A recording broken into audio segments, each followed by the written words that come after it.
G'day and welcome to part 2 of my campaign playing as Big Daddy Papa Sauron, Mordor. Previously, we kind of did a bit of a macro start. Got a lot of our infrastructure up and running in the back. And in fact, I'm actually surprised it's only turned 21. I think we've done quite a lot for 21 turns. We've got a lot of our mines either built or building. We've got the builders' huts up and running. We've got the roads starting to come out as well in a couple of places. Down here as well, we've got 3 roads being improved. We've had a couple of little skirmishes and probably a couple of main fights at Morannon. But we haven't really pushed out yet, which is a bit concerning because Gondor has this northern settlement, they have this southern settlement. So they're going to get a lot of production. The thing is, I'm kind of okay with them building this up. You know, it's a garbage settlement to begin with. Same with down here. There's nothing here. So if they do some constructing themselves, and then I can come and yoink it, that sounds good.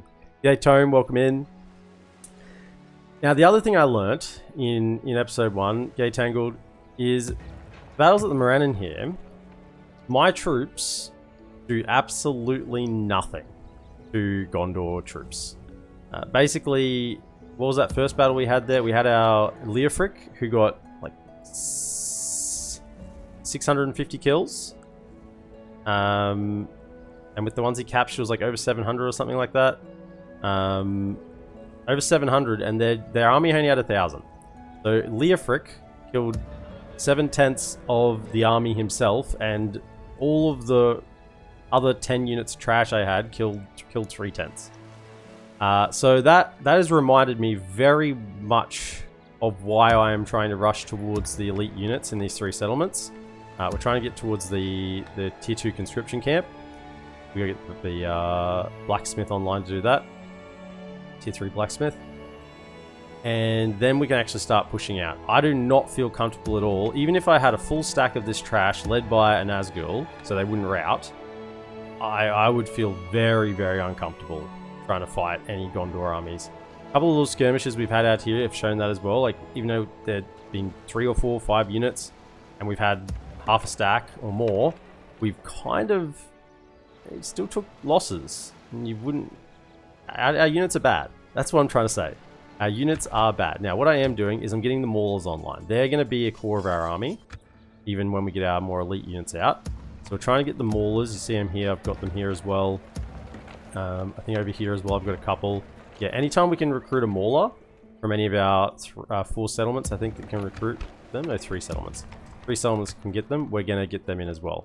We're also going to start pivoting Barad-dûr after these mines finish into the military settlement as well, because this has the weapon bonus here. So I want to do that now. We've read 2 Nazgul stories, and I tell you what, they're pretty well written. I'm enjoying them. We do have a third one. I haven't clicked on Shi-vuus yet, so we'll probably do that first up because we have to move him. So Shi-vuus, my man, what are you all about? So far, I still think of the 2 that Leofric is the most tragic story. Shi-vuus, the desert sand. In a long time past, when peace covered Middle-earth and the Númenóreans were passing deeper into darkness, a small boy was born in the harsh and unforgiving land of Harad. On the night of his birth, the moon shone with a fierce and brilliant light, bathing the deserts in a deep silvery glow. His family thus named him Shi, meaning light in the language of the desert folk. The boy's infancy was marked with a miracle. He was walking, talking and reading, and writing long before a boy of his age had any right to. His family, having little knowledge of the outside world, thought nothing of it, simply a wonder of nature's many mysteries perhaps. They were nomads and, like so many of the desert folk, they followed vast herds of strange beasts from watering hole to watering hole. In their wanderings, they covered thousands of miles, but rarely did they see another soul. When necessary, Shi's father would make contact with other nomads and the family eked out a meager but peaceful existence. As Shi grew, he took to the family's ways with ease and played his part in desert life as his forefathers had done for generations. Little did he know that Shi was nothing like his forefathers. It was a cold and biting night. A fierce wind blew up from the south, ripping and tearing at the small tent that housed Shi and his family. Huddled in a corner, they kept together for warmth and longed for the breaking of dawn to bring the desert's heat. As the night drew on, the wind whipped into a storm and the lines of the small tent could no longer hold. Shi's father and brothers rushed out to secure the tent. It was the one lifeline they had, the one wall to hold back the rising storm. After a time, Shi could hear voices rising over the din of the sand whipping against the tent. He broke free of his mother's grasp and went out. He found his brothers clinging to the lines of the tent, struggling to maintain a hold on the canvas as it threatened to fly free. They were calling to their father, who was lying in the sand a few paces from the mouth of the tent. Shi dropped to his father's side and looked on in horror as blood spilled from the side of his father's head. An errant branch lay nearby with a crack down its length. The boy was overcome with rage and anger. He held out his hand against the maelstrom of sand and screamed defiantly into the night. Then it happened. A stream of blinding light issued from Shi's hand and took shape. A great and mighty wall of light. The storm broke against the wall and an immediate calm fell on the space behind it. His brothers dropped to their knees in wonder and awe as the light enveloped each of them, they felt a warmth surge through them. Shi raised his other hand behind him and his father slowly rose into the air. A soft, golden light surrounded his limp form, but as he rose into the night, the little life in him was rekindled. He felt the wound on his head bind and heal. Gently he lowered him to the ground, and it was all anyone could do was stare at Shi. After a few moments more, the boy raised both hands above his head and a blinding flash burst up into the sky. The flash rose and rose and then exploded into a million sparks of light. Darkness then fell all around the family, but the storm had gone. Shi fell to the sound, unresponsive. We could build a way station in Morannon, and I think you'd be able to retrain the Nazgul's units back to full. Yeah, probably. Not that I'd care. It's more about the bigger general. It's probably a good point, though. A week passed and Shi awoke in familiar surroundings of the tent. A gentle breeze lapped at the canvas and felt cool and crisp on his skin. As Shi sat up, he realized he was not alone. Sitting only a few feet away was a man. At least, he looked like a man, but Shi could feel something odd about him. The man had soft and unfamiliar features. His skin was lighter than Shi's and his hair was of a brilliant gold. He stood and had to stoop to avoid the top of the tent. Shi had never seen anyone like it. At length the man spoke. "Don't be afraid, boy. I am here as a guide. I see the surprise in your face. I am not of your land. I come from far beyond the desert sands. I saw the flash of your power not 7 days ago, and I've come to help you. There is a power within you that, if left unchecked, will consume all that you hold dear. I can help you channel that power and learn to use it. Do not fear the gift you have been given. It is wondrous. With it you can achieve great things." Shi was hesitant at first, but the man's voice was soothing and fatherly. She found trust in this man almost instantly and greeted him warmly. "I would learn all I can from you, if what you say is true. I am Shi, and this is my father's tent," he said. "I know your name, and the names of your family. You may call me Anatar. I am delighted to meet you, Shi." Anatar stayed with Shi and his family for a year, wandering the deserts with them. In that time, he showed the boy that what had happened that night was not luck or divine intervention, but a raw power that Shi could control. Together they unlocked the hidden potential that had lain dormant in Shi all his life. Shi took to learning well and quickly mastered the challenges set to him by Anatar. It was not long before he could command this power at will. Alongside a mastery over light, Shi was able to control the sands at will, shifting them into great sculptures and buildings. His family adjusted well to the power of Shi and saw it for the gift that it was. Holy mackerel, how long is this? One evening, this is like a novel. One evening, as the family was sharing dinner under the stars, Anatar spoke. "My time with you is ended now, Shi. I have called away to new lands and new peoples. I would have you remember me, and so I present to you this ring. More than just a memory, it will help you harness your power. Wear it always and think well of Anatar, the Lord of Gifts. You have surpassed my expectations, and I name you anew, Shi-vuus of the Desert Sands, Light-bearer. Farewell." With that, Anatar rose and walked into the night, not to be seen again. Shi recovered well and began using his powers to help his family. Their isolation ensured that nobody knew of this powerful boy, and Shi stayed in the life of a nomad until his 70th birthday. At this time, he felt that perhaps his gift could be better used out in the world. There must be more to life than the desert sands, and so one morning Shi said his farewells and left. He headed west, where he had known his father used to travel to market in a great city of the deserts. Nothing could prepare the boy for what he saw when he finally arrived at the gates of Fanabel. The city was a thing of awesome beauty. Full spires stretched high into the sky, defying the laws of the physical world. Great walls circled the city that seemed to be grown from the earth itself. They were decorated and carved so as to appear as a great line of jungle vines and not of stone. The gates themselves were wrought of a thing that she could not place. They seemed as iron as they were of light, and glided upon their guiding wheels. The size of the city awed Shi. He wandered for a full day, and each turn and twist showed him something new. From great market squares to small alleyways, he found he liked the labyrinth of streets far more than the open sands of his youth. Wandering down a particularly small alleyway that seemed barely big enough for a man to walk at full height, Shi came out into a small clearing between the buildings. It was quiet here, and was well screened from the city's main roads. In the corner of the small city glade stood two men. At least Shi thought they were men. They were clothed in robes of deep blue, and their faces were covered with masks. They whispered to one another, and as a gentle breeze lapped at their cloaks, Shi saw that they each wore an exquisitely crafted sword. The men paid no attention to the boy, but Shi was transfixed. There was something about them that called to Shi. He approached, and each man fell silent, but they did not turn to look. As Shi reached out his hand in a greeting that was common amongst the nomads, the men leaped upon Shi. They moved with a lightning speed and with such grace that were Shi not now on his knees with swords at his throat and chest, he would have clapped. "What business have you with us, boy? Speak carefully, for your life is worth nothing to me." "I'm Shi-vuus, the desert sand. I'm a traveller, and though I travel unarmed, think not that I am helpless." With that, Shi gave a slight nod, and the earth beneath their feet began to rent and undulate. The men sprang back, but as they touched the ground again, it swallowed them to their waists. Shi stood and laughed. "Tell me your names, and perhaps I will let you leave this place," he said. "I'm Luck, and the one behind me is Suk," one of the men said. "What is your business in the city, Luck?" asked Shi. "We're here to make coin," they said. "Well, there doesn't seem to be much coin in this alleyway. In your garb, I may be young, but I know much that you could not imagine. You are not merchants." The two men looked at each other.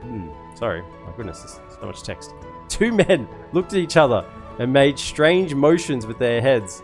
She could see that they blinked in patterns and was amazed to realize they were speaking to one another through gestures and signs. At length, Suk spoke. "We are here to earn coin by saving this city. The man who rules this city and sits in the Black Palace is a tyrant and a murderer. His soldiers scour the land up and down the great river, and he enslaves the people under his crazed will. We've been tasked with ending him for this, and will be handsomely rewarded. If you help us, we can share in our coin." "What say you?" She thought for a moment and considered their proposal. He had not set out to claim lives with his power, but Anatar had taught him that a little evil can serve a greater good. "I'll help," he said. He stamped his foot and the two men rose from the sand. That night, the three assassins set out on their grim task. The Black Palace was encircled by a great wall, and there was only a single gate. But with Shi's help, any stone or earthen wall could just as easily be a door, and the three men made it into the heart of the palace without disturbing a soul. In only a short time, they found themselves standing in the bedchamber of High King Nuron, the self-proclaimed ruler of Harad. The king slept soundly in the bed at the center of the vast room, and he was not alone. Encircling his bed were nearly 40 bowing women, each one facing towards the bed and unmoving in their deep, graceful bows. Apart from this strange entourage, the king had seemingly no guards posted inside the room. Luck and Suk spoke to one another in their silent gestures, and then Luck said, "We cannot get to him without alerting these women. They are more than they seem, and we cannot risk their ire. We need your help." She understood. "Close your eyes," he said, and he silently sat on the floor and closed his. After a few moments, he began to rise into the air, and then suddenly an almighty flash ripped at the heart of the room. Within seconds, each and every bowing woman fell to the ground, their faces twisted and warped as though frozen in a deep agony. Nuron was woken by the flash and the sound of his guards falling, and he went to scream, but before he could, a blade tore through the silence of the room and he drooped against the headboard. It was done. Luck and Suk then led Shi out of the city. Using his help, and they met with a dark and shadowed figure a few miles from the city gate. They nodded to him, and he dropped a large bag on the floor and rode into the night. Three assassins then made their way into the desert. They walked for 2 days until eventually Shi could see small spires rising from the top of a tall and jagged rock formation. "We are home," Luke said. "Welcome to Tal Hash." Shi was not sure what he was seeing. At first it seemed as though a great rock had been dumped in the desert, but as they drew nearer, windows and doors appeared in the rock face. It was a fortress, carved out of the rock itself. They led Shi through a labyrinth of sheer rock walls until they entered a simple wooden door. Shi found himself in a great inner chamber. The walls were of polished stone, and the air was cool. The room was filled with many men and women garbed in the same blue robes as Luk and Suk.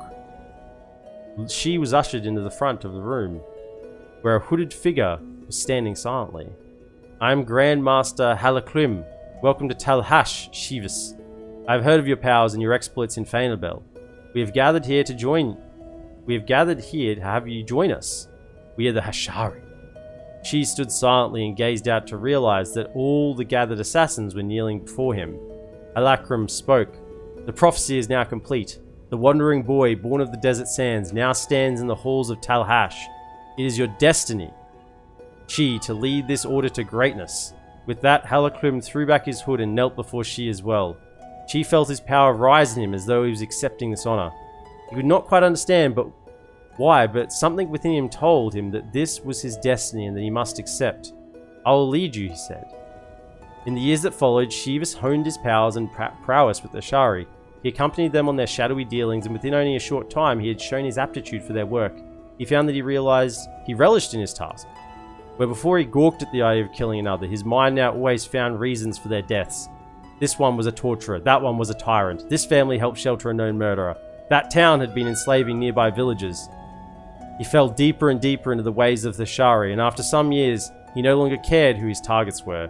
He didn't care for the coin either. He relished the kill. He lived for it.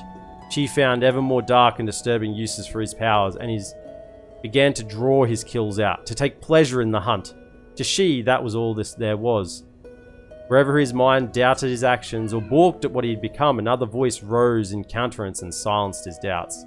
It was not long before Shi's name was known throughout all Harad, Shi-vuus, the desert sand. For many years, Shi led the Hashari to greatness, as was foretold. He outlived many of his brothers and sisters, but at a great price.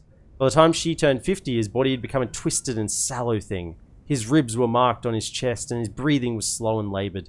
His legs creaked and groaned with each step, and he walked bent over with the aid of a stick.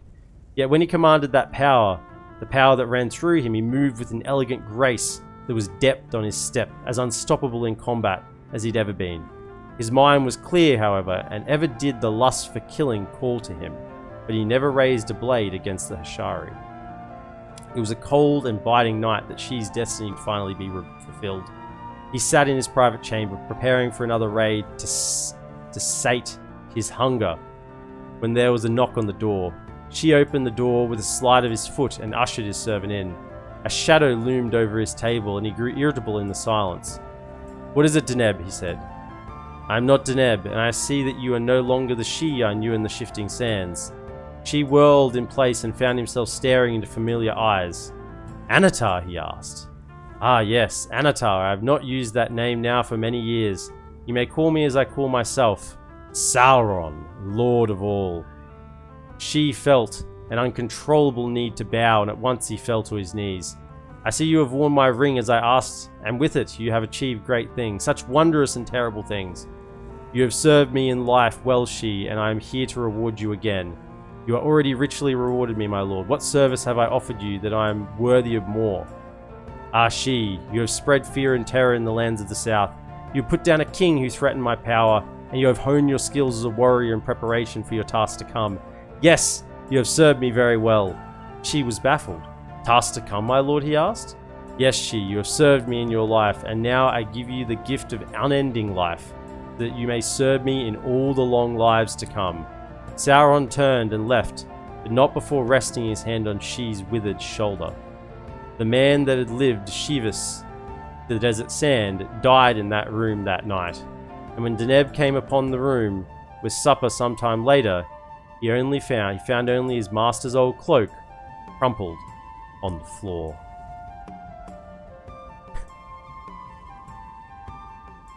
And you know, can I just thank everyone for joining me for story time with EPM? Far out. Okay, so Shi-vuus, the desert sands, is a temple ward. That was good, but Leofrix was better. I still like Leofrix more. I think I like... It's Leofric, Shi-vuus, The other guy. The father killer. Where is he? Zagar. Yes. No sleeping Alright, here. get over here. Take your feet up. We have completed Now, obviously, Adam's if you're watching on YouTube and you're scrolling through the video, you probably skipped up to this point. Orcs. If you've read that yourself already. And I wouldn't blame you. You enjoyed the read? I mean, I am enjoying it. I'm really enjoying it. I just fear that it's a little bit boring. But that's my only concern. I'm really enjoying the stories. Right. Well, I think we're at the end turn. We are getting that Mauler in there. The only thing I was going to do was whack another tower over here. One more tile. There we go. So we have vision around the settlement, being our furthest settlement this direction. Otherwise, yeah, I think we're golden. Have you ever considered being an audiobook narrator? You sounded quite good.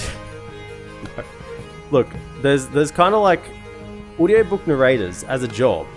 Yeah, I'm sure there would be thousands of people who would be excellent audiobook narrators. And I wasn't even really putting in I was putting in probably 70% there. I could give it a bit more, right? I was trying to read quickly, but still give a little bit of emphasis on things.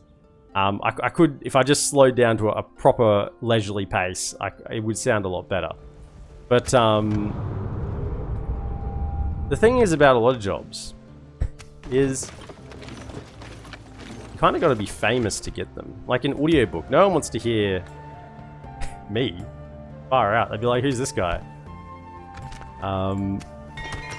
You know, everyone would want to hear, you know, Denzel Washington read a book to them. I'm not sure they'd be keen on EPM. Now, what do we need here? Now, we want to pivot this into military, which means we want the tribute camp. Yeah, because I want those elite runic units. So we need the blacksmiths.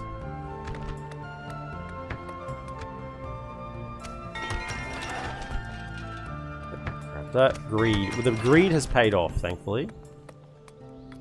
Here as well, mines are done. Really good mines. They're like, wowzers, that's good mines. Roads.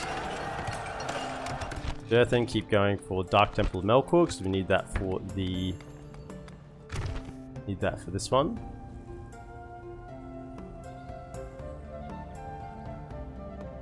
Can't build it yet, so it doesn't show up. So we need Dark Temple and Melkor, and then we need the slave quarters, or I think that line as well. Okay, this lot. Oh, hello. Come down here. That's led by a jet. Was that led with? Oh, that's led by the. It's got bloody Fountain Guard. Okay. We actually probably need to take this threat a little bit seriously. Okay, there's only 22 Fountain Guard. That's okay. So we got Gondor Spearmen, Gondor Infantry, and then Militia. So it's not too bad, but it is led by a general. So what have we actually got in here? I would really not want to recruit anything more. I mean, we've got plenty of money, but just chuck these. Chuck the Nazgul in. I think that will be plenty.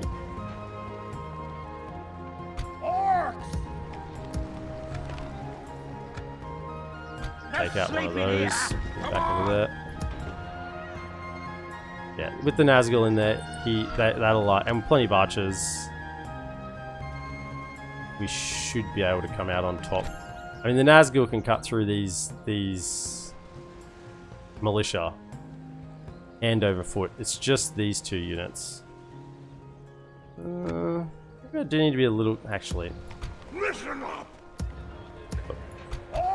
Chuck two of them in. Get ready for fighting. And then I feel comfortable. No sleeping here. I think we're fine. Orcs.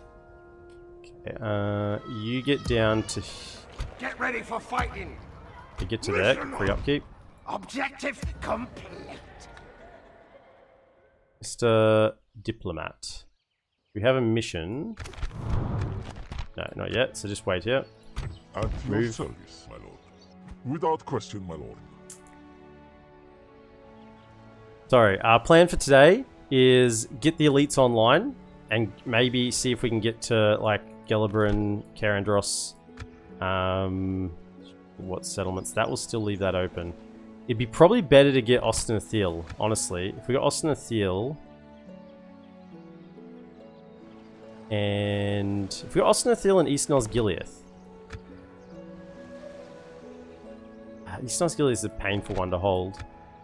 Then we want to indefinitely siege West Nosgiliath. But we've got to get to Karandros as well. It just depends on how fast we can get these elites out, I think, in terms of the game plan for today.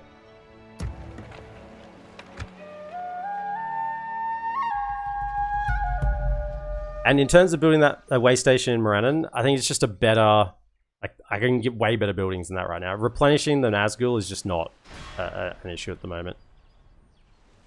They're attacking the camp! Objection, Your Honor. People are here right now to listen to you. 10 people are here right now to listen. Thanks, Ammon. You just inflate my ego a little bit more. Thank you. Do you get any units from the Dark Temple of Melkor level 3? Not that I'm aware. At least not in any of the settlements that I've looked at it in. Moria reached. Why did I get vision on Moria?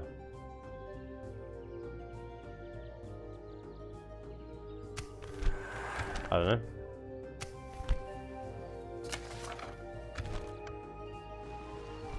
Alright, that is quite scary, particularly if those join as well.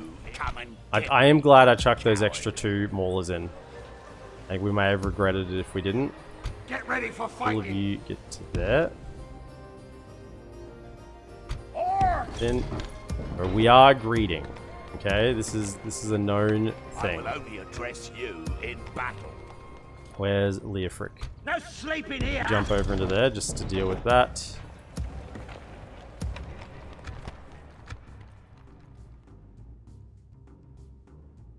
Put Cigar in Minas Morgul. I did. He's in there. Sorry, I'm catching up. I'm catching up. My mistake. How much of that starting Doom stack is left? I think it's still over here. This is the other half of it. We dealt with half of it, and this general here, he was part of that starting Doom stack. So, and they did have, it wasn't just the Doom stack. It was some of these Gondor infantry and Gondor spearmen that I think are possibly in this army as well. So getting rid of them this early on will make a big difference, because this is what they're actually recruiting, right? They're just grabbing militia, which if we get our black Orcs out, which is what we're working towards, and our Dominion camp units, they just can't deal with that. Okay, yep. Going on.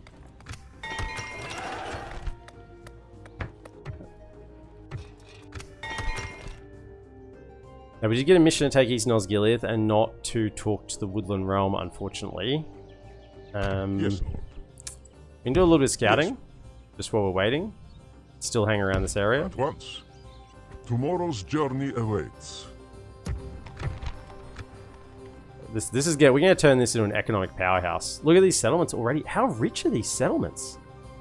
I mean, this is a castle. I mean, yeah, it's got good mines, but where's the other 1,000? I guess population. Trade's pretty decent. Taxes 512. Farms are okay. They're actually good settlements. Farm Overseer is fantastic. +3 to farming.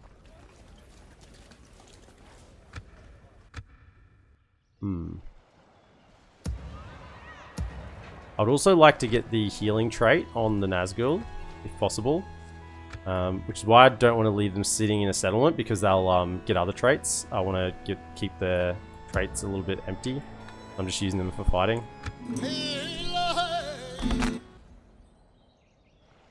So maybe in Urk Estelad, I'll get the healers building and just let them sit in there and get the trait, the retinue. They didn't attack that turn.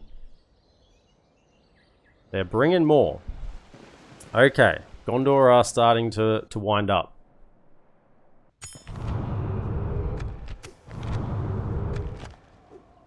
Do you think that Isengard will be beaten by Rohan? I'm guessing Rohan will get a bit of a buff from being near to me. I'm hoping Isengard doesn't get beaten by Rohan. Be nice.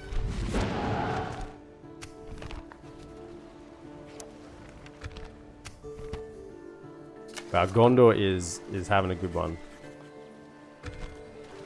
Ready. More Fountain Guard in here.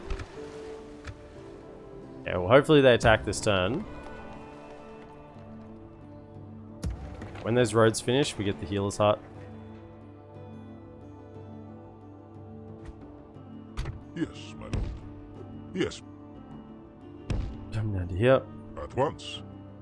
Continuing tomorrow. Any more Maulers? Still a while. 6 turns. 6 turns. We got plenty of cash. That's what I said. I'm still greeding pretty hard here. I just don't see point in recruiting these units. They're just so bad. Like,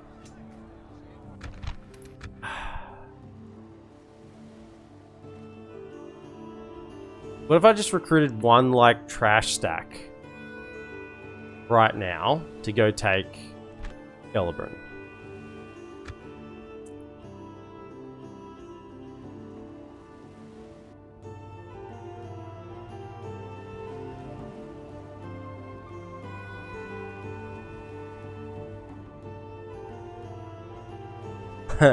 Our foot is being besieged, was being besieged only presumably Isengard, so Saruman has fallen under the curse of player ally ineptitude.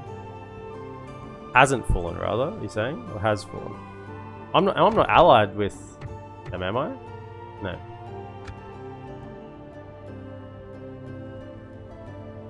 So, if I got like... not these ones. If I've got an army of like this trash, right? Out of Barad-dûr, because I got the weapons upgrade there. And I'll have armor upgrades there soon as well. And then send them with like Shi-vuus. Go take this. That would be probably a Come decent and get idea. me, you coward. I think that'd work.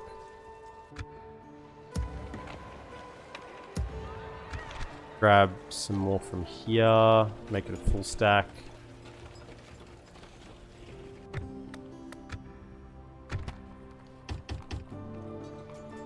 Actually attack. Okay, so we'll make a bit of a play. I think I am just sitting on my hands a bit with all this money. I may as well use it a bit, as much as I don't want to recruit trash, uber trash that is. Do you think you get the ring this campaign? I hope so. I They're bloody well attacking hope the so. camp. You know, we gotta bring Sauron back. Otherwise, he's just gonna sit up in the cold there the entire campaign. Why have they still not attacked? This is not cool. I can't really sally out against it. I don't have any cav. Come on, guys, attack me. If I brought them up as well, it's a bit more.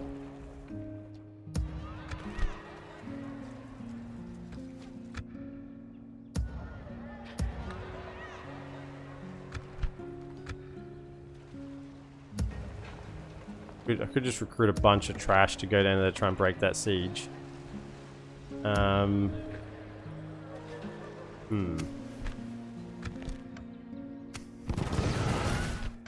Be gone. Come and get Normally me. the AI does attack, they don't tend to sit there forever. Can you check what Sauron's ability is? I'll have a look.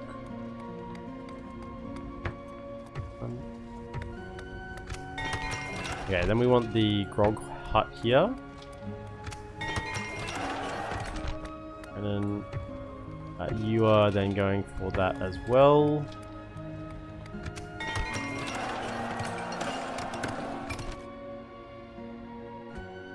Orcs! Wrath of Sauron. 3 usage, 120 second cooldown, 30 second duration, plus 500 own army fatigue permanent. I don't like it when it starts with that. 75% probability to stun enemy units for 5 to 15 seconds. Plus 5 own troops morale. Minus 10 enemy troops morale. Rallies own routing troops high. That's actually not that good. I think that the Nazgul ability is just better.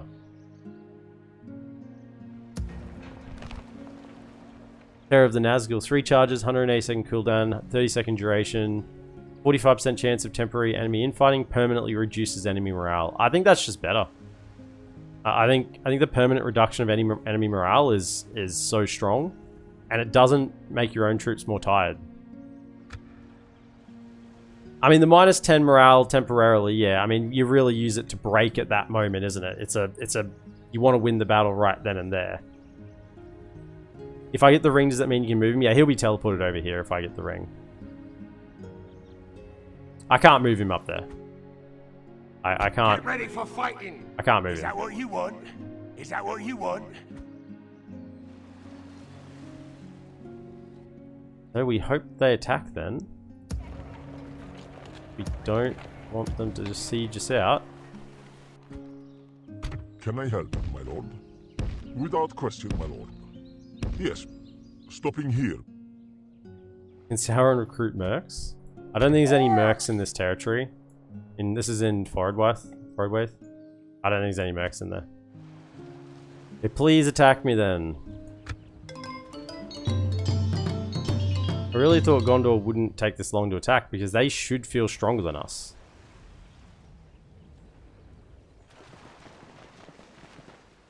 Here we go, good. Alright, about 3,000 on 2,000, which is somewhat scary because that means they have a good chunk of units. These are the two ones we really are concerned about. I mean, I guess the Swan Knights are an issue too. They're pretty hard to bring down. 22 Fountain Guard. Only 22 of them, but 22 Fountain Guard can probably still do a lot of work. Yeah. Righto. Okay.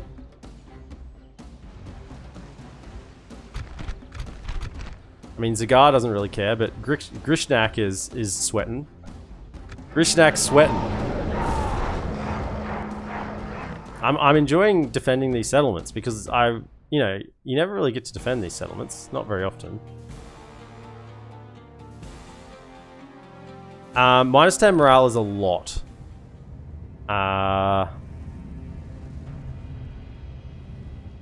Actually, come to think of it. Yeah, that's like base morale. I think base morale is like 10 morale. Like of a unit without a general around or anything additionally affecting it. I think it's like 10. Only by sheep, and for all the wrong reasons. Oh, you have bows. Move out.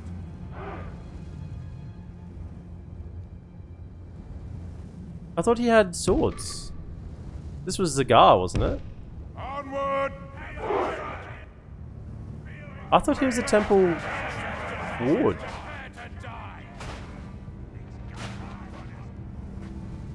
Huh. Interesting.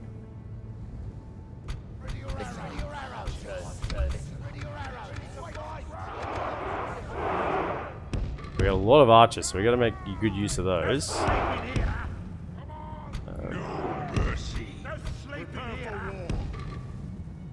I know Shi-vuus was the temple wards. I thought this guy and Shi-vuus was the temple wards. I knew Leofric was the archer as well. Although it did make sense that he was an archer because he was all about being a sword master. Right. Well, we do want him to come in. We want to take out this army, so we're not going to try any shenanigans out on the bridge. Actually, I did send a unit out here to... I don't want to do shenanigans. I'd rather they actually get the units up. Yeah, I do remember that these walls are notoriously hard to stand on. Get your units up on. No, that one you can't. This one here is okay. We can get... I don't know about their range. Why are they all standing funny? What the heck is going on with them? Why can't I not stand up here? I know you can stand up here. Oh, there we go. Good. Come on. those two. Archers. Maybe I'll just have them up here.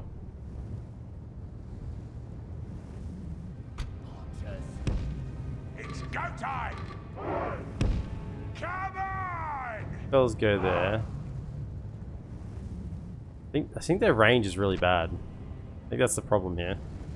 140. Yeah, they're only going to be able to shoot by the time they're here, and then they're going to be looping shots. So that's actually not going to be good. So pull them down. They'll be better off just firing into the center, into the blob. What I think I'll do is I'll put, yeah, just 2 of these units here, and then the rest we'll have down here ready, just firing into the blob. It's going to form around the gate. Have them here, and then these 2 behind them. They've got slightly longer range, I think. Yeah, 20 more. They reach the gate. They can. Good. And then you obviously will be in here as well. Forward! No, I don't have a Discord.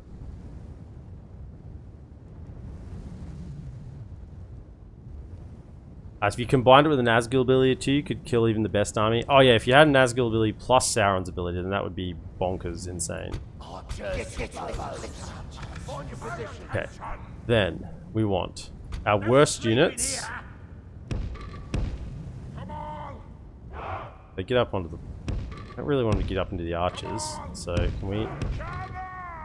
Could like do that.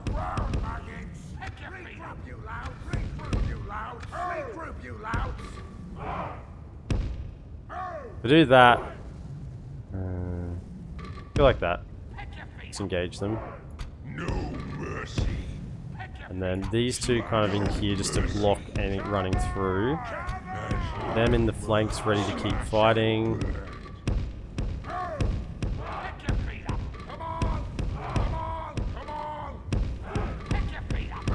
Why can you not stand there? My goodness, what is wrong with you? Stand.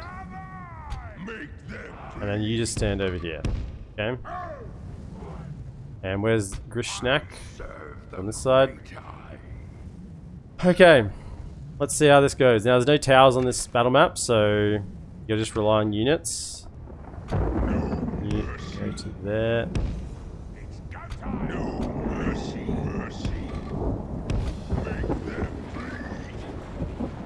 No mercy. Pick your feet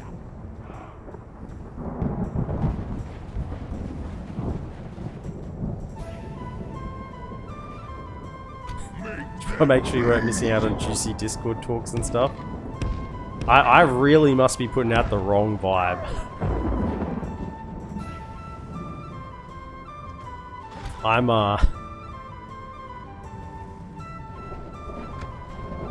think I've said it before, I'm a very boring person. I'm very ordinary. Don't care about shooting them. You don't worry about shooting them either. I want a bigger target to fire at.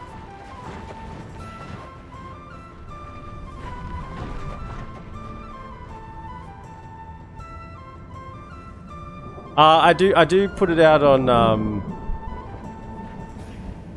I used to put it on Twitter when I went live, but now I just use Twitter for when YouTube videos go out. Do you want me to start tweeting when I go live again? I could do that just for you if you wanted, Cute Samurai Panda. And you could follow that and then you'd know.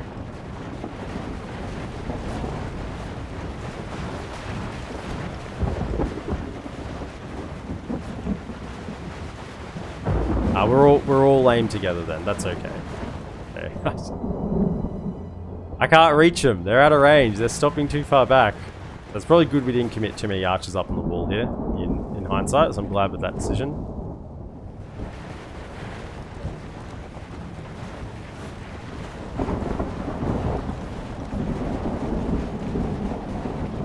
And I do put if there's like a big announcement or something, I typically put it on the YouTube community page thing.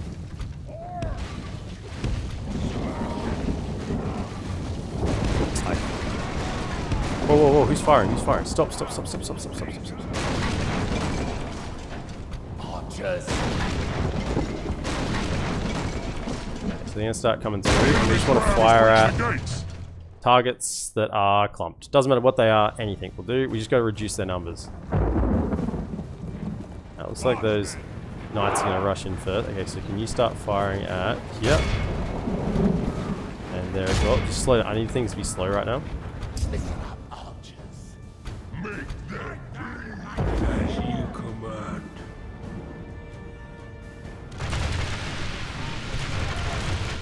Any kills moving forward here, fire anything towards the back.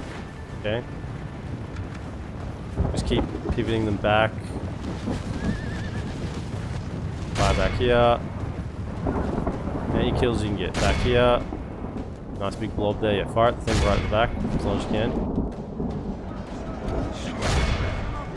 Now, do we have some haulers? Look at that. Okay, then we want slow things down. We want all of you now firing into this here. Fire into that blob. And with you. All of you, we're just gonna lace that doorway with arrow fire. Just lace it. Send it in. Send it in. That's where we go get the kills. So you're now arcing shots. So hold fire, hold fire. How many kills did you get? A few, not many. So can I now get you? They're going up on the wall. Okay, you're just gonna have to fight.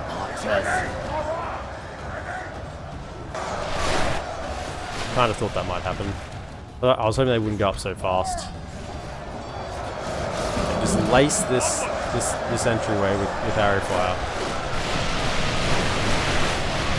Do I have you two, or you three, rather shoot at something a little more centralized, like those Venom Marines?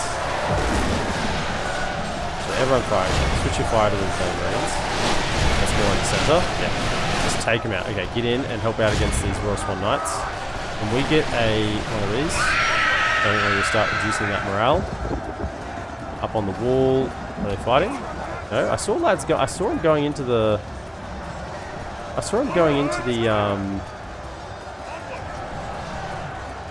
The stairwell. Well, if that's not the case, oh, here they come. Okay, just fight the best you can.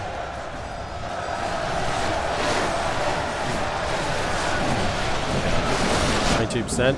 I mean, the issue will come when we run out of ammo. We got the armor piercing on the Swan Guard now. We are sending the arrows in. All these little orc boys. So many arrows. Even though they're absolutely trash. How much do they have? 2 missile attack, but there's 200 of them. Launch. Launch.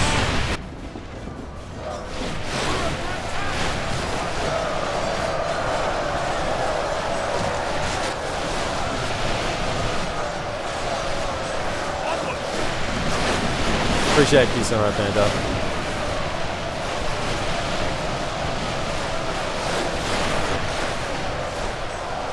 Men of Gondor, today we cleanse Minas Ithil of Sauron's taint and usher in a new golden age for Gondor to battle and victory.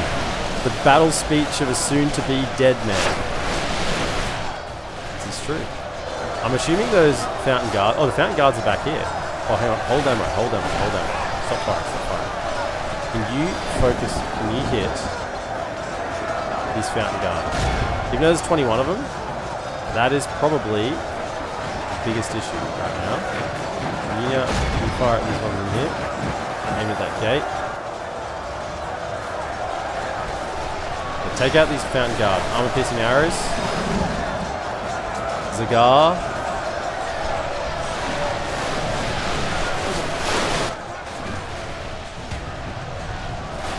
Shoot them. Take them out, take them out, take them out. Good. Good.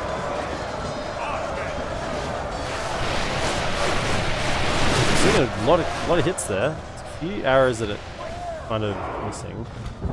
Save a little bit of ammo. And you fellas keep shooting at that. Or rather... Fire at that. Yes. Maybe there's a waste of ammo. There's only 19 of them. We should shoot at a better target. Can you now get in, get the armor piercing in? Now the guys are still fighting. Okay. Can I say, there's no way if these were my Royal Swan Knights, would they be surviving against Orc Maulers, an entire unit of Orc Host, and then a unit of Orc Maulers as well this long.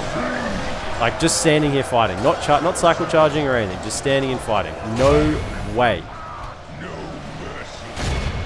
Kill these, kill them. Okay, hold fire. Yeah, they can use their ammo, that's fine. Surround these Fountain Guard, kill them. Like, we're getting hit by armor-piercing lads, being surrounded. They're horses. They're not meant to last this long.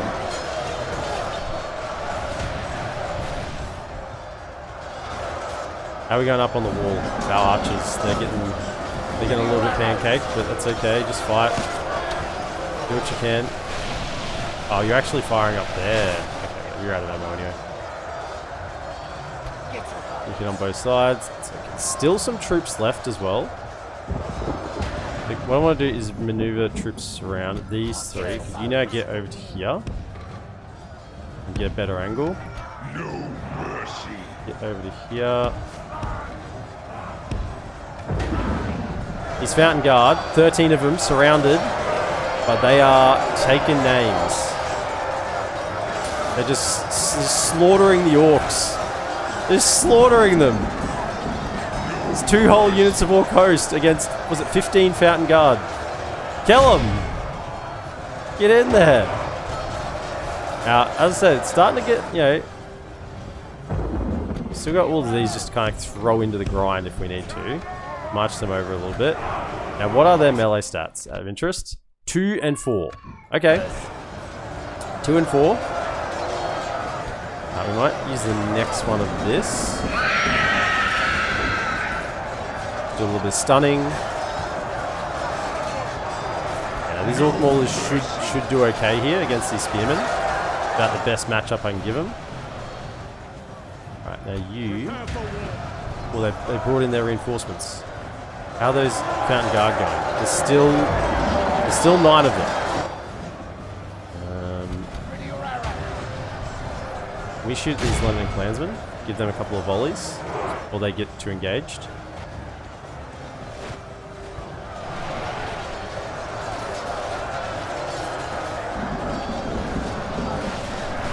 Take them out a little bit. Yeah, that's good. Nice. Nice, very good. All those numbers. By the way, the Royal Swan Guards are still fighting and are somehow still winning. Just standing and fighting against armor-piercing units.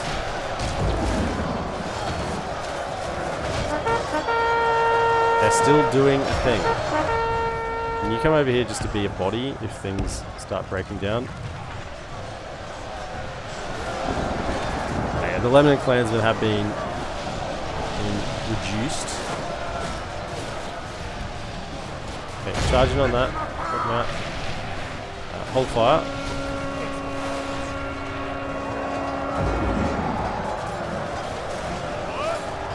Fresh maulers into these Royal Swan Knights. Yes, that's better. Nice, some fresh units. Get in there, take a few of them down. Chop, chop. Those Swan Knights, holy imagine if they did that in the movies. I mean, they're about as tanky as Theoden and Aragorn as they rolled out of Helm's Deep against an entire army and somehow didn't get stabbed.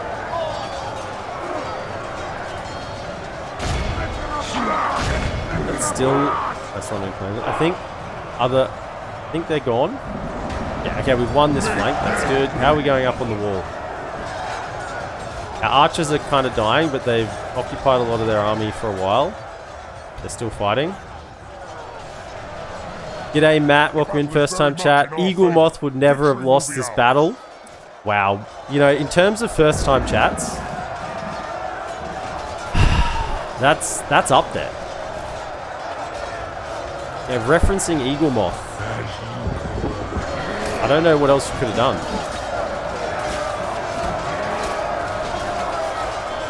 This general, as soon as he dies, this whole army should rout. Still just cranking away. So this was the starting spawned in general they get that the player doesn't get.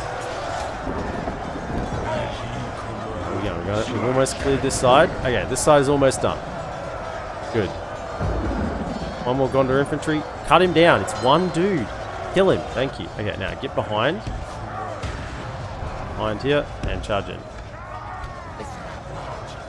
And you go after the Archer Militia. Just start. They don't fire all their arrows. I mean, there's a lot of Mordor bodies up here, but there's quite a few Gondorians as well. In fact, could I get my archers while they're still pinned up there? Come back over here. Okay. Now, I do forget you can put your archers up on this second tier, right? Around here? You can. Actually, that's something to remember in the future. I'd forgotten about that. Get you a good angle into that center. There he goes. He's gone down. Oh. He's fallen. He's eventually fallen. They're fighting to the death. Good. How about up here? Almost done. Can we get the archers? As they are in position, we'll start firing again, and then we'll pop the Nazgul yell at the same time. And they'll probably rout him.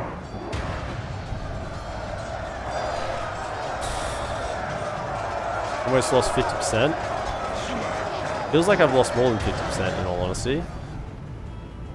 Okay, you lot, fire up onto this wall. You can't reach the fire in there.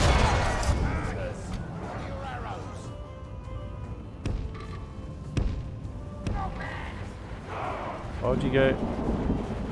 You're bad. There's some sort of like terrain anomaly here or something.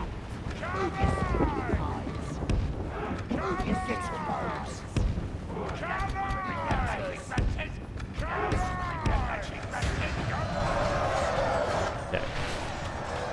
Firing up onto this. You two, are you in range now? Yes, you are. Firing into this as well. Beat it up. Enough time 6. Apparently, there's a lot of assets on this battle map. And then whack the last one. There we go. Awesome. So they're going. And they're routing as well, I think. Maybe. What do we got here? Arch Militia. Let's get Ziegler in there now. We can go clean up.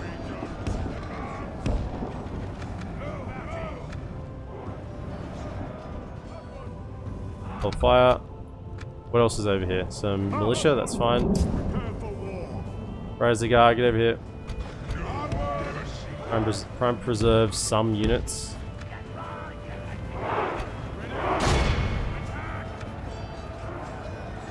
What have we got in there at the moment? Just the Orc scouts, wherever they can fight.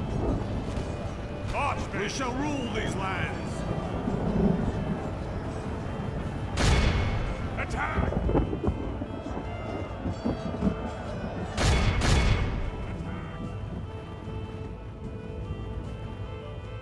Well, that's a good little chunk taken out. You can see why I want to get some more elite units though. We're struggling. It's the archers that really did the killing there of everything. There are Arthurian Rangers? I didn't even notice that. It must be a really small unit. Where? Really? There are Arthurian Rangers? When did... Hold up. Why has he got Terror of the Nazgul? Something has bugged. The eye watches all. I don't want to click that because that might crash the battle.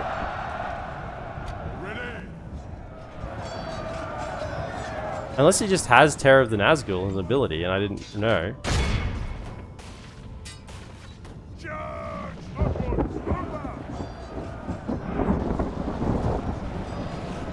He's gonna get Hugh-warned, this guy. We don't have towers here, so it's pretty hard to get Hugh-warned. And I can tell you what, I've had Nazgul surrounded by entire units of Gondor militia and they take forever to die, so I think he should be okay.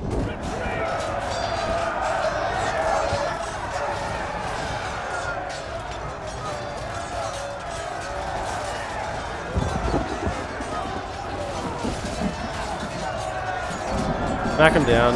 Where's you? Get out of there. There's no need for any more of you to die. Just let them to the front. Get some work done.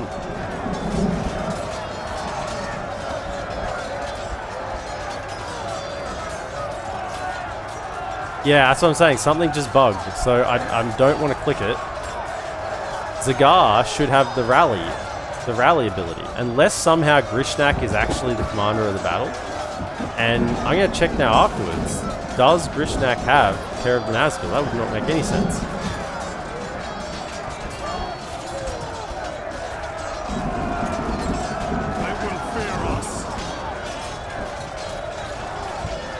Eagle Moss Spirit trying to crash the game to save Gondor. I'm not going to fall for it. I'm not going to press it. Goodness. What a grind. How are these guys not routed? They've had 3 permanent reductions in morale, by the way, and their general's dead. And they're being attacked by Nazgul, which have, you know, instills... What is it? What is it?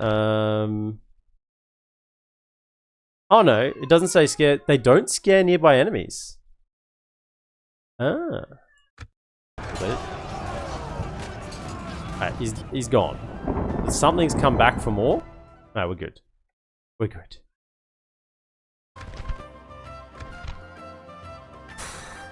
Yeah, Archers carrying the day. 463, 246 on the Scouts, 204 on the Archers, 105, 220. Maulers did okay, 144. This was the Maulers that were fighting the highly armored Swan Knights. Yeah, they did not have a good time there at all.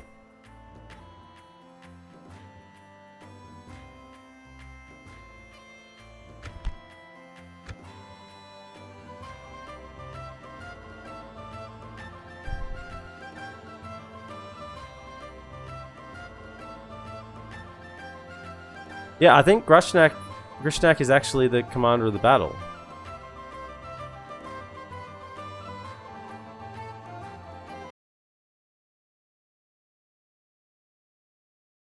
It's a trap! Oh shit. Okay.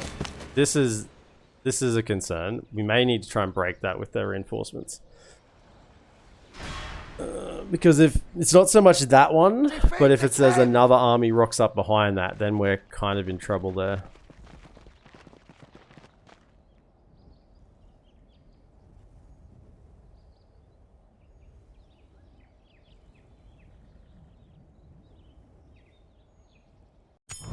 Alright, so first thing I want to look at is, does Grishnak have Terror of the Nazgul? No, he has Whipping.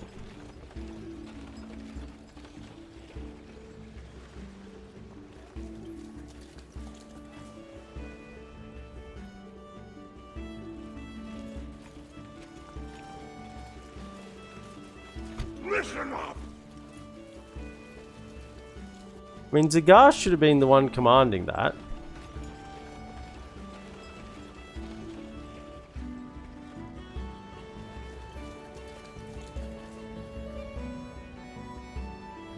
Who's governing this right now?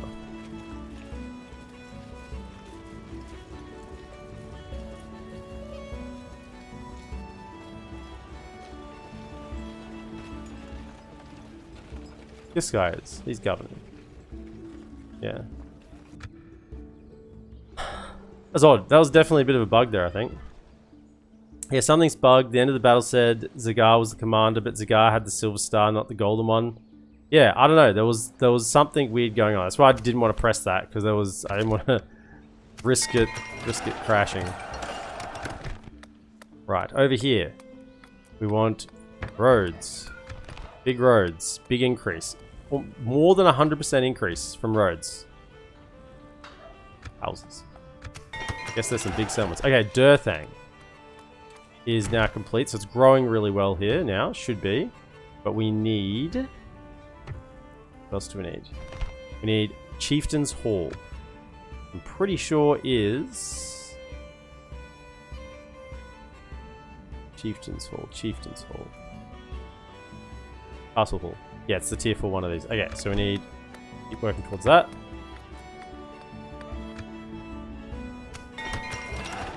Just being very deliberate with our construction choices here.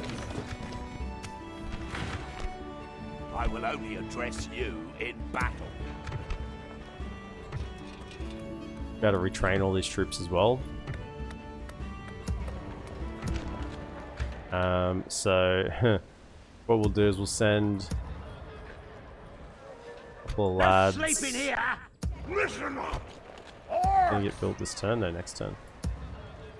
Listen up! Orcs! So there's a fountain guard.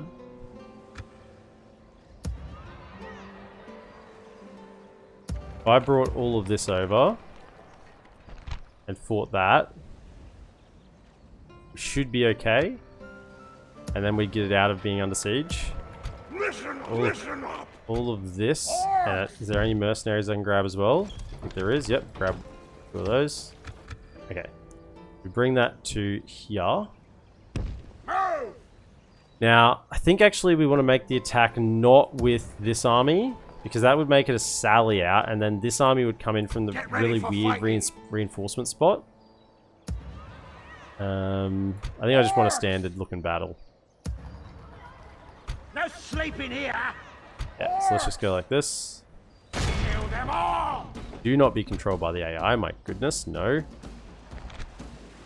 There's a full unit of fountain guards and another general, so it's a good pick off. I feel like we're gonna lose some troops here. We're gonna lose some troops.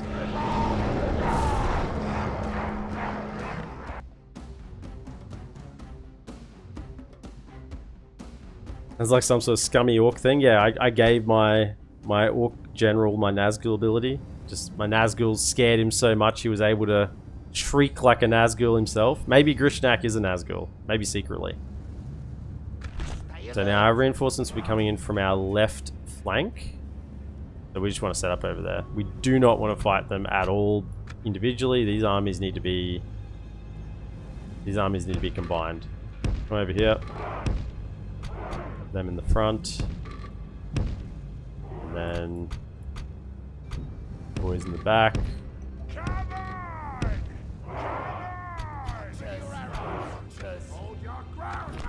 Coming in from here. Good luck. Well done, lad. Well done. Good. Should have merged these units so I got everyone to come in. There's one unit of orc maulers that aren't coming in.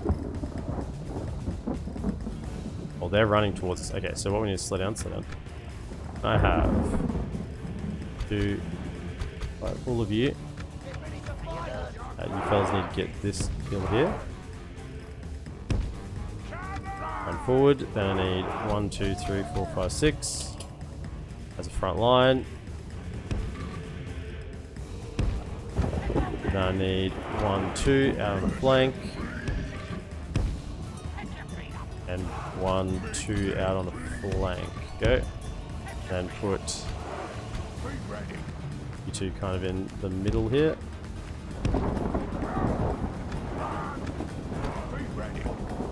He's got Orc Drought. Is that good? Minus 250 fatigue. Yeah, that's good. I like that. 25% own army combat effectiveness. 75% probability to stun own units for 1 second. 25% probability to stun enemy units for 3 to 5 seconds. So it almost certainly stuns my units. It has a small chance to stun theirs, but it does increase my combat effectiveness. 30-second duration. And does reduce fatigue.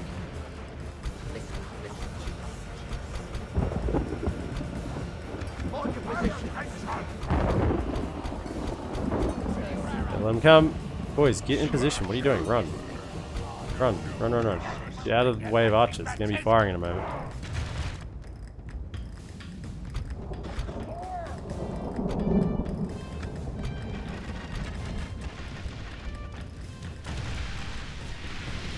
Don't bother shooting. Don't bother shooting them, guys. Please shoot the units you can actually kill. Where is you? You fire the fountain guard. You'll actually get kills on them. I mean, there's actually nothing else to shoot at. I gotta shoot it. Drown it in arrows.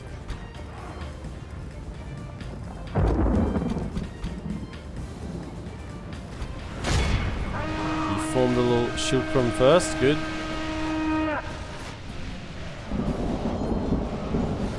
Grounded in arrows.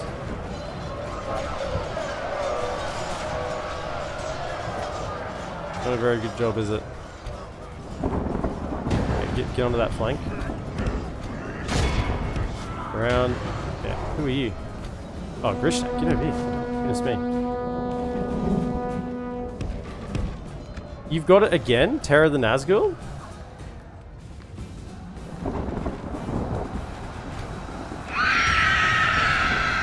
I don't understand.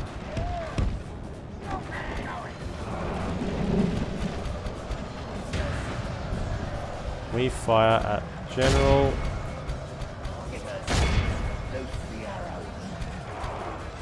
Fire.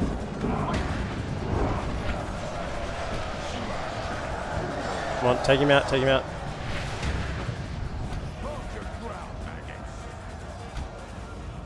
Some sort of weird bug going on around here. Get some recharges. I'm out. Let's pop that.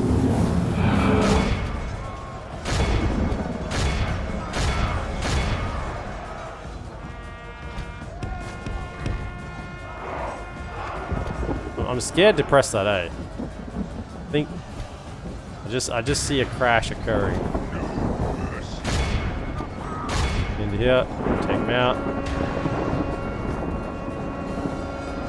Only half. If we continue like this, we will smash the enemy. You boys here all shoot at the general. Shoot the general. Pull back, pull back. Let the general get shot at.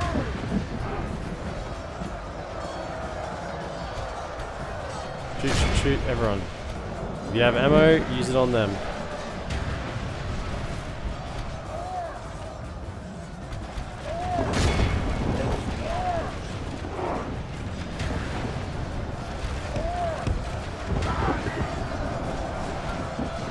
Fire.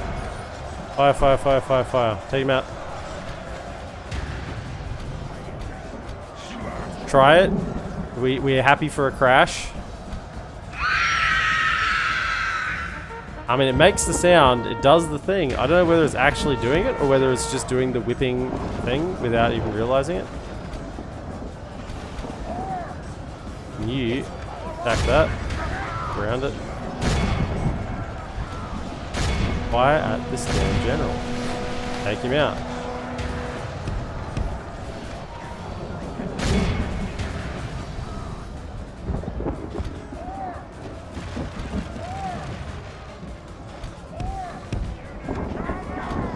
That cav going? I think it's going. It's going, going, gone. Going once, going twice, gone. Alright, so we got Fountain Guard. We got to surround that with some armor piercing. Fellas, get over here. Okay, attack. Like, where's you get in there? You can take them out. Nazgul, get over here. You can use you. Throw another one of those out there. Throw another one of these.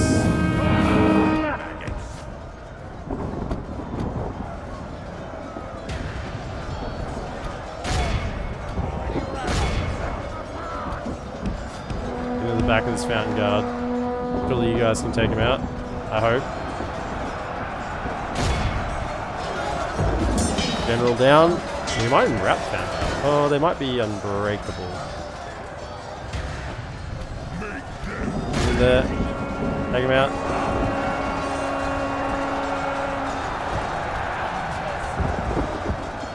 Surround the fools.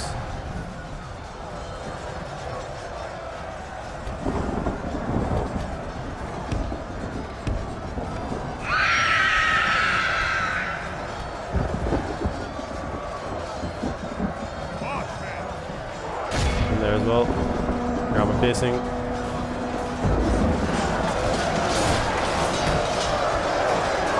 Just stuck to your fountains, lads.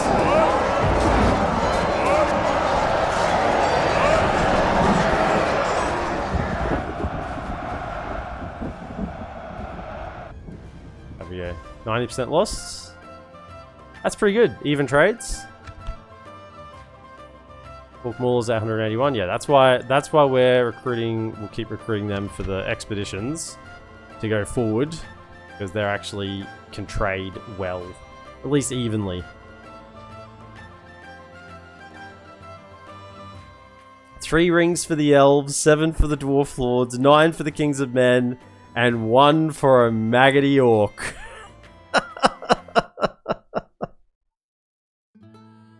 I mean, he did the thing.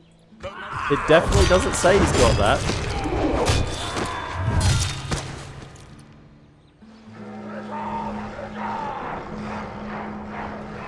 He's just so inspired by all these Nazgul around. Now, this is now where it's like we've done a really good clear here, right? Like, looking at what's around, that's looking nice and open. I'd love to try and nip down and take Ostathiel. So, what we'll do is we'll merge. Why are they not... Oh, because of armor? Yeah, just retrain the ones that are low on units. Alright, and then try to get some other stuff in him. Just grab whatever we can. Listen up. Merge them as well. Get ready for fighting. Listen up. Get them in there, and then everyone go in. Merge. Cancel that again. Right, so what do we got? Him. Right, then get fresh units. We can make a bit of a push here. Grab these because I just want to have them in Minas Morgul. Defend. Same if I chuck these down this way. To defend. Or over here, grab those three. Still building the army over here. Grab those three and I'll send them forward to just defend. Be helpful little defenders.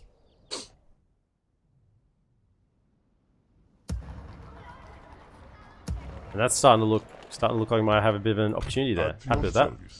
Bit of that. Yes. Just keep hanging around this area. Without question, my lord. Scouting. Tomorrow's journey awaits. Continuing tomorrow. Where'd the ring spawn? It hasn't spawned somewhere yet, I don't think. I don't recall it going anywhere.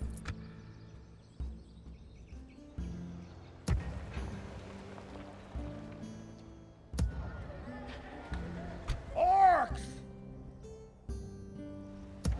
It's actually a little bit of a concern over here.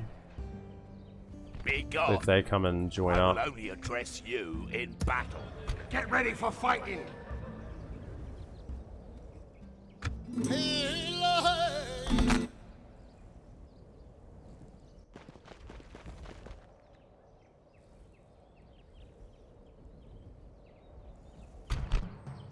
Okay, Captain Andrew here. Oh yeah, it's fine. Nothing there is an issue. Quickly get into that and go that battle. Yeah, I think I made the right decision not to go for garrisons, at least in these settlements. Just because I can recruit so many cheapish units anyway, that garrisons feel kinda null and void. Units, await my orders. Ready. But this time what we'll do is we'll try to leave them March. down here, because we didn't think they got that many kills when they were up on the wall. So if we have them here, kind of fire into this little gap here, actually. Kind of like one of you behind there. Pick your feet up. Come on. Come on. I'll move you over in a second.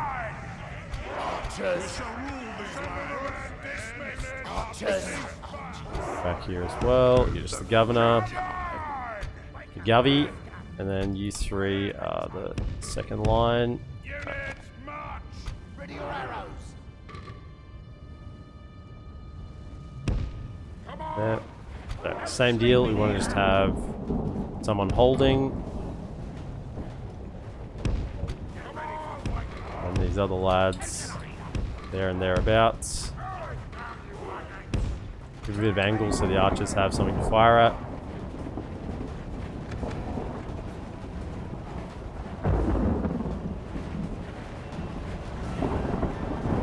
Are these stakes impassable? Yeah.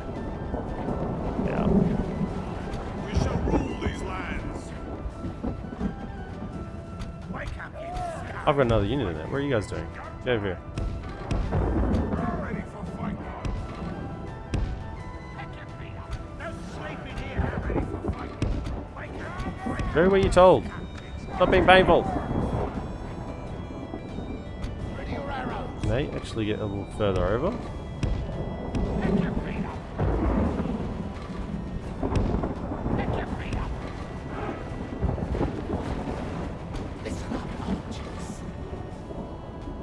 Get to there. What are you doing?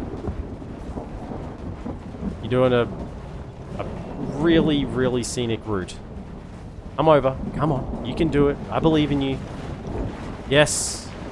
Yes. Failure to run doesn't make any difference because you're just on brain dead, attended brain dead academy.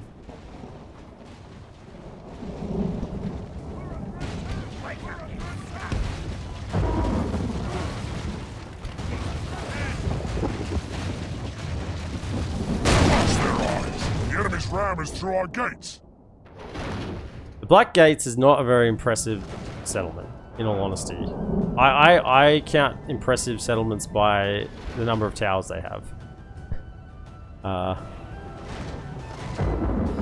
They're kind of in there. Alright, start firing. Let them have it. Right into the choke point. Yes. I count impressive settlements by the amount of towers and the amount of choke points. Now, in terms of choke points, this is good, right? Nice and clear where you're going to defend. But towers are really strong. You know, in a lot of ways, I'd just prefer a standard Gondorian settlement to this every day of the week.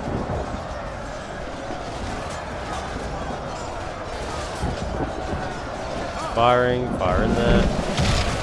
Actually, don't want them to rout, so I'm not going to pop the Terror of the Nazgul. They might rout anyway. Ah, they rout through us. Yeah, that's right. Yeah, pop it. They rout through us. Forgot about that.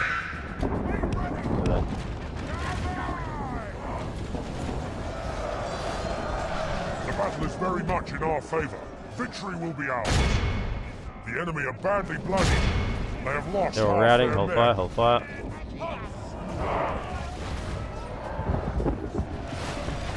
What have we got left? Some archers and lads. Over it.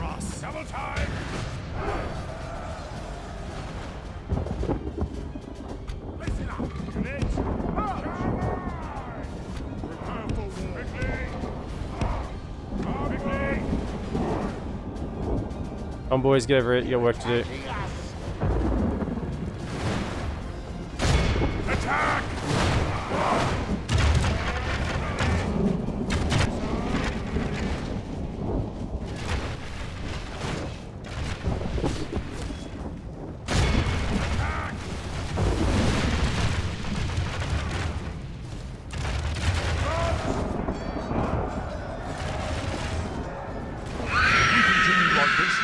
Smash the enemy. Go.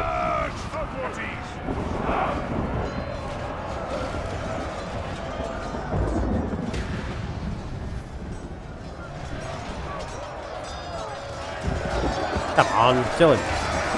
Just some archers.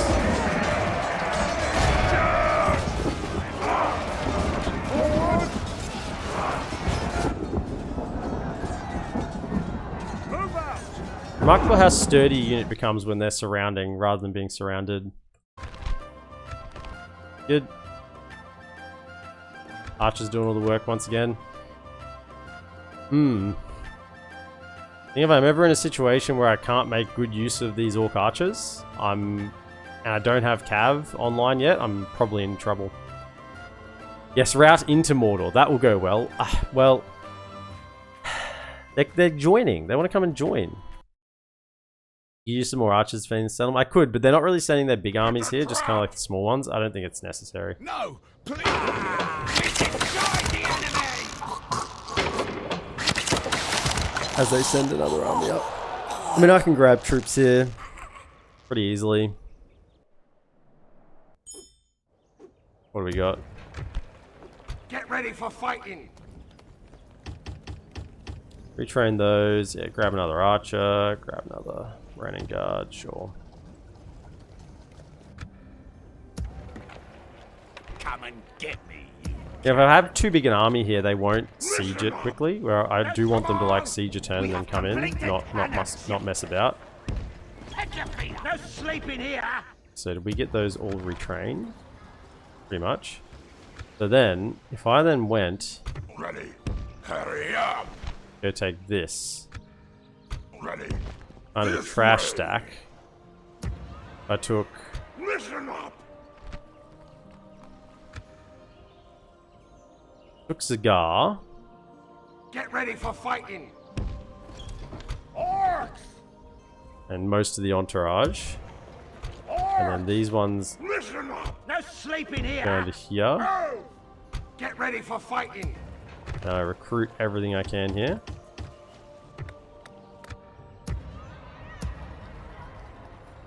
No sleeping Oh, here. not you.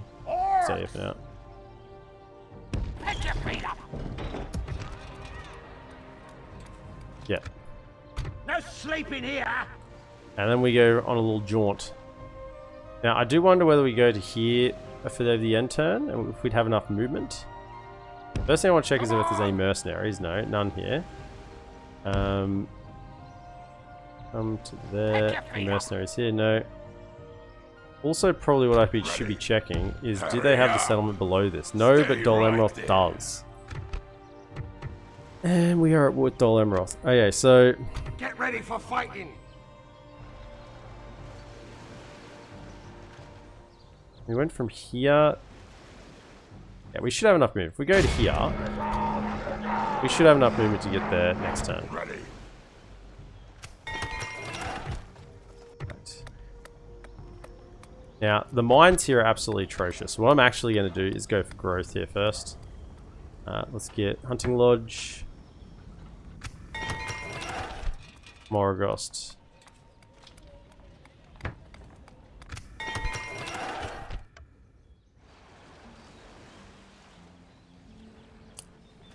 Trust me, the Orcs have good severance pay. After all, they are unionized. Not yet. Not yet, but the unions will roll out. Probably not, maybe not a good idea. You'll be dealing with both Dol Amroth and Gondor. Yeah. I mean, what do you want? What do you want from me? I take a Nazgul. If he dies, then he respawns, right? It's not like it's a huge investment. I'm sending trash army. I think we can defend like this settlement pretty well, and it's also Faramir that we can take out. You know, I think it's kind of like a win-win situation here. The only concern is if an army rolls up here and sieges Minas Morgul next turn, we'll have to turn these guys around before we get all the reinforcements in next. I guess we can 5 fresh units. And those 3 will get in. As long as we get a chance to get these 3 in as well, we should be fine. Get some extra ones down here. Yep. And then one of these 2 now. Oh, where's that? Yeah, okay, Groghut. You need to now get in here. Because I want you to get the healing trait.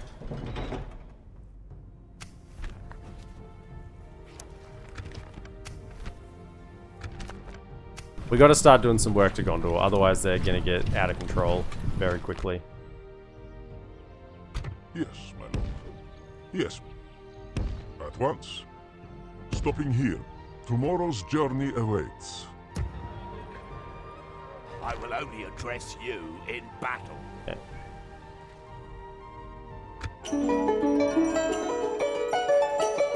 Take Ostathil, sever Faramir's head, throw said head at his brother, then do the same but to the father. Wow. I thought we were the good guys.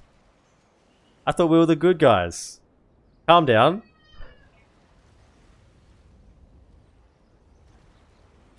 That's a larger army. Where did that army come from? Thank goodness that army didn't go to my now under... Oh, hello, where is it? It's in Hobbiton. Of fucking course it's in Hobbiton. Okay? Oh, I wonder where the ring was from when you play Mordor. Orcs!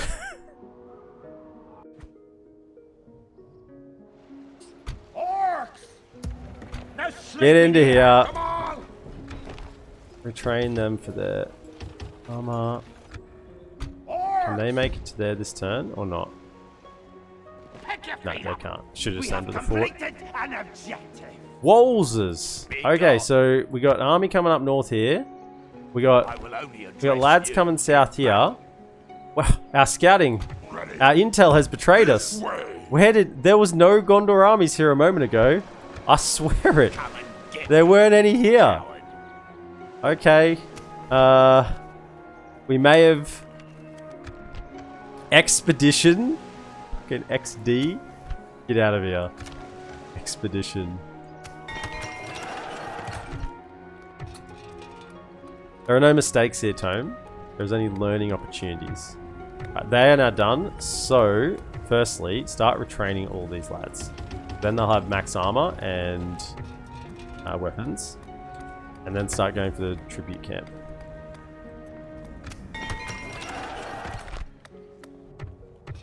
It's easy to say something is a mistake in hindsight. Hindsight 2020 after all.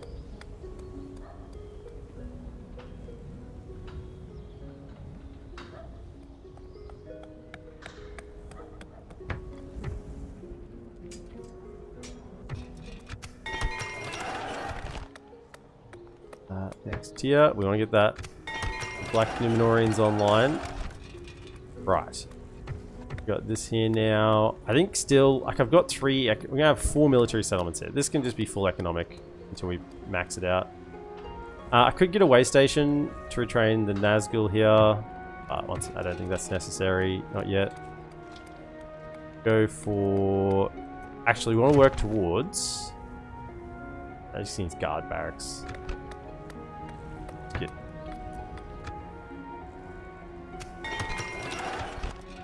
and then train.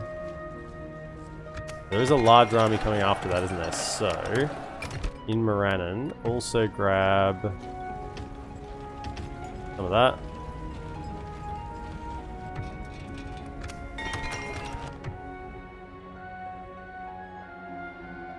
And I will only address I really want to you. get the healing traits on these guys.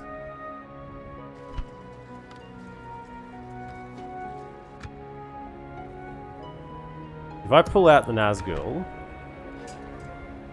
what I really need is more archers.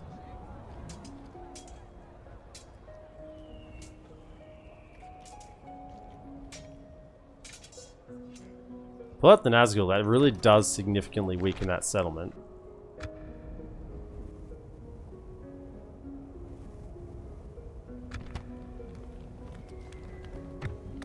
Let's just get the healing on this guy first, and then we can pull him out afterwards. No sleeping here. Can we get any No more of those sleeping here. mercenaries here? Orcs. No, we cannot. A diplomat Can around. I help, my lord? See, Yes. Gondor war machines in full swing. What's the Nazgul mechanic? Do they spawn every 10 turns or something? I mean, the ones that are coming that are returning, something like that. But if they die, it takes like 10 turns to respawn or something. 10 or 20 turns? I don't know. Something like that. Be gone. Now, what is in this army is the question. This is what we need to know. Ready. So what is in here? Be gone. It's fine. This I will only This is all address you trash. in battle. It is all trash. I still think we continue with the plan.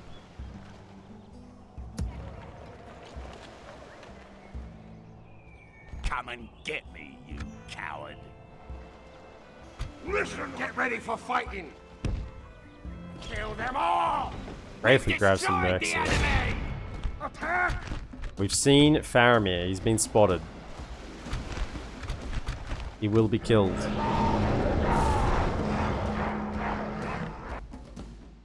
You'd like to recommend a strategic retreat or an advance in the other direction, and that is why, Tome, you don't have control of the armies.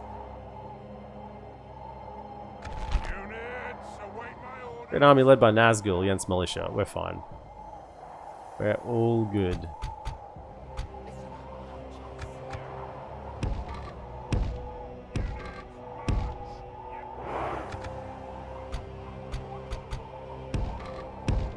Units march. Probably put them. Ready. Units march. Assemble. Sauron has commanded. We shall obey. Who are we to question Sauron's conquest?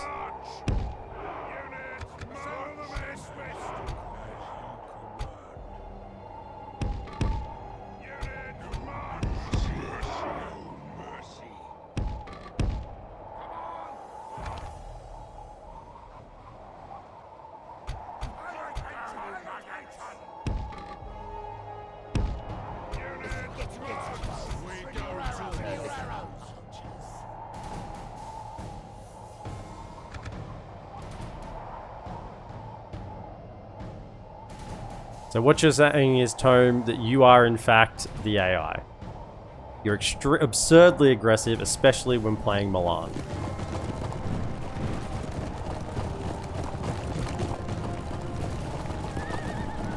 Focus these Gondor infantry first. That's what needs to die. The archers coming to range. Goodness. You guys need to get bigger bows or something. Just like that.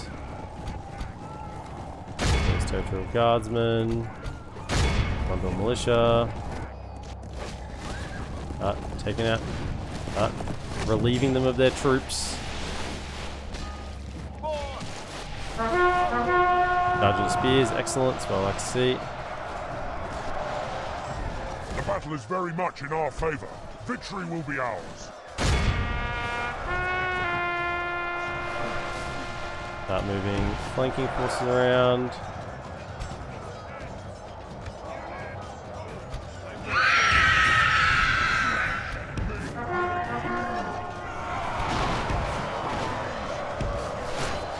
So I said stop firing. The enemy force remains. Fire at this if you want to shoot at anything.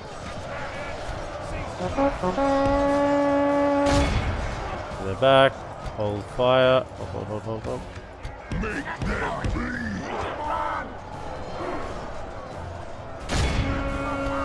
You lot fire at that. Stop chasing. Get in here.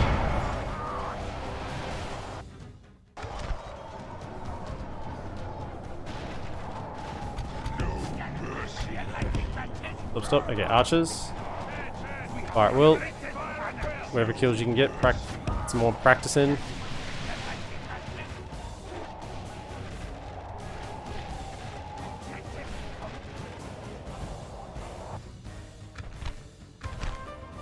%, lost. Okay.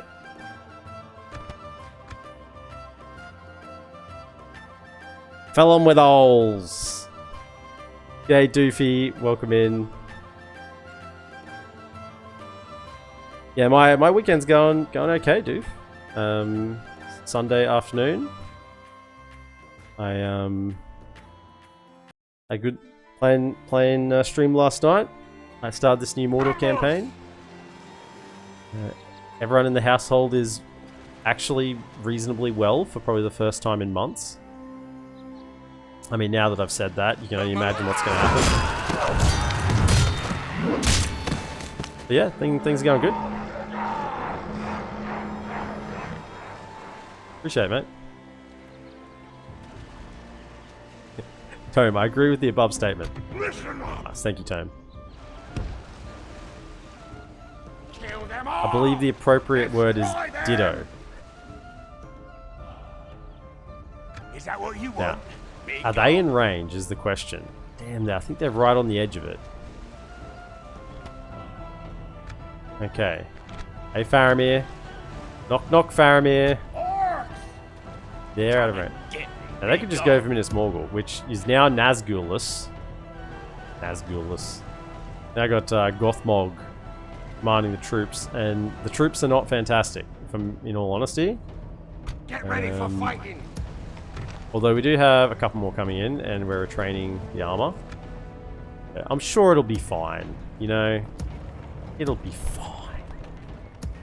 Got the army, the actual best army I can get at the moment, training in the back. Is that all they can get? 2 tiers of armor on these lads. Oh no, they can get chainmail. But they can actually get gold armor.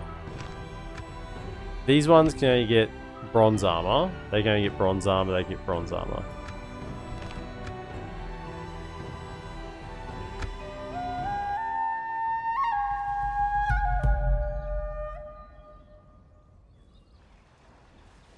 It's got the budget Nazgul in there, referring to Grishnak. I love that Grishnak's name has been written in the chat about 5 times today so far, and every time it's been spelled differently. Oh, they had to recapture that fort. That's priority number 1. Not save Faramir, recapture the fort. Got it. Actually, okay. And they've sent out the Lebanon Marine Custom General just to die as well. Excellent.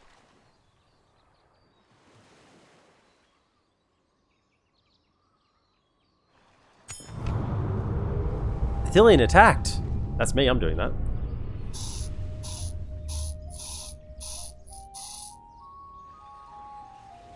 Oh no, Denethor. Your unfavourite son's about to die. Lost assaulted. Barad-dûr tribute camp is up and running. Oh yeah. Okay, I'm getting a Rick bodyguard. Definitely him. Now, I'm looking at this going, Marauders are shit, however they are cavalry. So, you those up. Queuing this up. Go back to retraining in a second. Then we get a Dominion camp, and we get them refreshed. Yeah. Now we're cooking. Here's Morgul. Retrain your units. And now we go for Tribute camp. Ready. Hurry up. More bodies for the pile. Denethor is showing off his hatred of his second son there. Yeah, he just didn't even try to save him. If he's worthy, this is Denethor. If Faramir's worthy, he'll find a way to survive. Then you get Golden Boys. Yeah, then we get Golden Boys, and then you'll go get Great Beast. I mean, yeah, well, then we'll get the Black Orcs, because then that builds towards Great Beast. Because you have to have a barracks. So yeah, Great Beast will happen. Just we are streamlining towards our military units as fast as we can. Yes. It's turn 29, and we're about to get, in 2 turns time, we're going to have Lokinus Rim, Lokamp Rim, and Varag Lancers out on the field. See, these guys can get leather. Yeah. I guess that does give them a little bit of relevance in terms of defensive capabilities. They can get decent armor upgrades on even this first tier of unit. So the defense is not irrelevant when it comes to like defending a walled city with towers, and then you could get value out of them that way. Orcs! Okay. Orcs! You jump Get in. ready for fighting. Move! And now that's well defended again.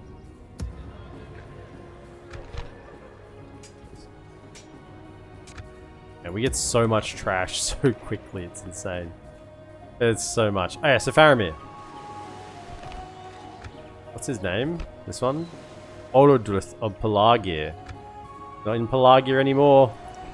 Not in Pelagir anymore, Tonto. No sleeping here! Attack! Now, I believe an auto resolve is in order. You know, we don't even. You want to see Faramir? I don't care. Just a Gondorian scum. That's, yeah. Faramir, he just dies off screen. That's how unimportant Faramir is. Then you can take advantage of Great Beast to auto resolve battles, right? No. Hey, auto resolve. No. You fight manually with Great Beast, and you get an even better result. Just because. We destroyed the enemy! When the AI auto resolves with Great Beasts, a lot of the trash dies in the armies, and the Great Beasts just win it for them, right? Which an AI is fine with, because they just keep constantly recruiting troops and sending them forward. As a human player, it is a pain in the ass to constantly replenish troops and keep sending them forward.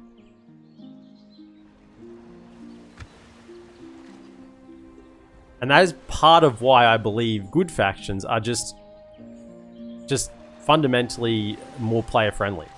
Because when you recruit a unit, it survives for a longer period of time. You get more value out of it. Because you have to move that unit. You have to press recruit unit. You have to then move it to the front. You have to get it in the army. And if you're just playing trash factions where you have, you know, these guys where they die every 2 seconds just from a stiff breeze, you have to do a lot more clicking, a lot more moving troops, a lot more management. It's just a lot more intensive. For an AI, that's nothing, right? Because it just does it automatically. But as a human player, it is painful to do that. We're going with culture. Our culture's not bad. It is a castle. We will need culture buildings. Can't get those though. I just wonder.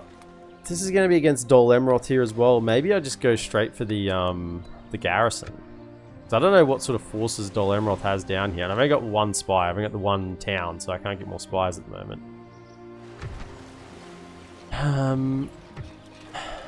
Maybe we just go straight for the garrison in an attempt to try and hold this.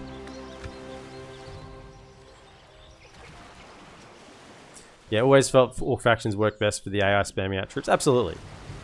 Which is, you know, I think there is merit to my statements, what I just said. Doesn't mean you can't enjoy playing Orc factions. It just means that they're just unwieldy.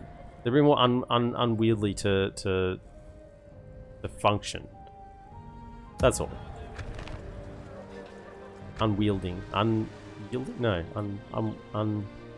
There's a word I'm looking for, and I don't think it's any of the ones I've said. Oh well, you know what I mean.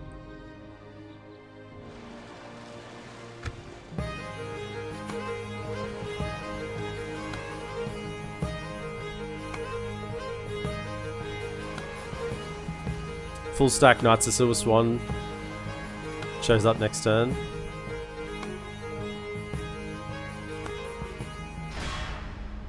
Unwieldy. Unwieldy. Yeah. I think that's what I was saying. They're attacking the camp. Of a system. Too large or disorganized to function efficiently, the benefits system is unwieldy and unnecessarily complex. Yeah, I got the right word. It wasn't coming out the tongue right, you know, it didn't feel right.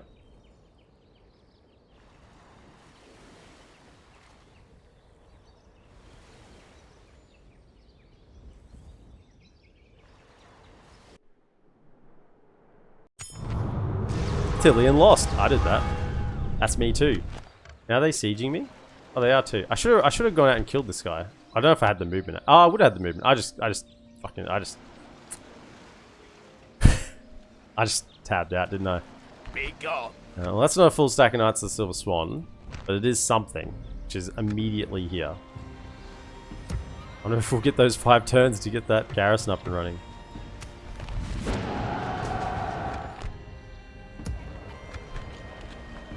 Okay. So, definitely start getting that here together.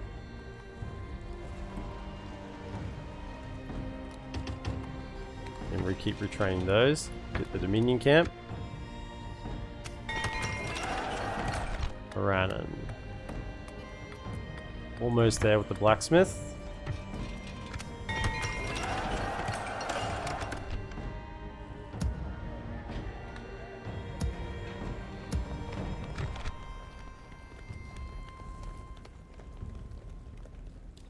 I need a bigger slave quarters here.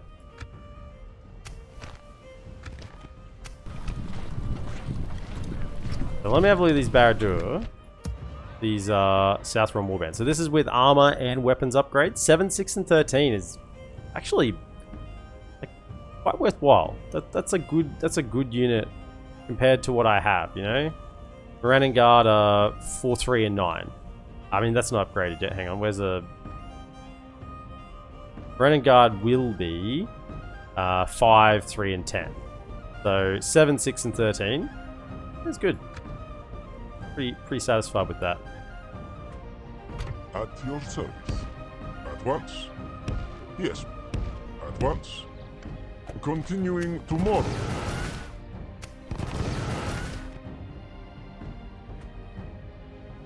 That is a full stack. Come and get me, you coward. Did I leave the Nazgul in there? I did. Recruit any other units though.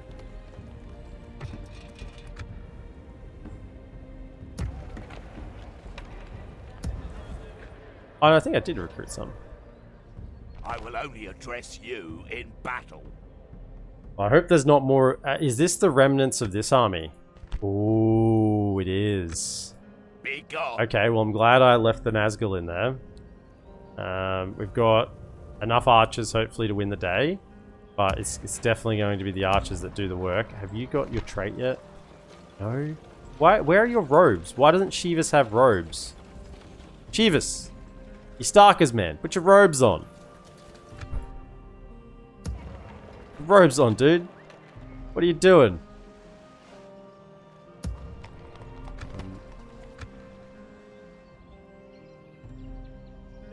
One, two, three, 4 have been retrained. Orcs! No, they still need chainmail.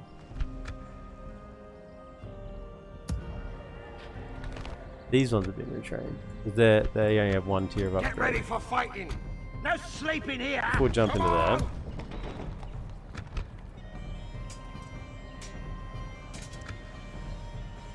Make it a bit more of incentive for him to attack, and we save some money. It's a 2 birds, 1 stone type situation.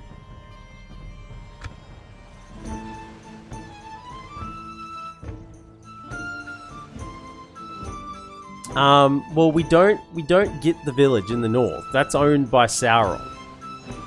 The Dark Lord of Mordor is the faction. We don't actually own it.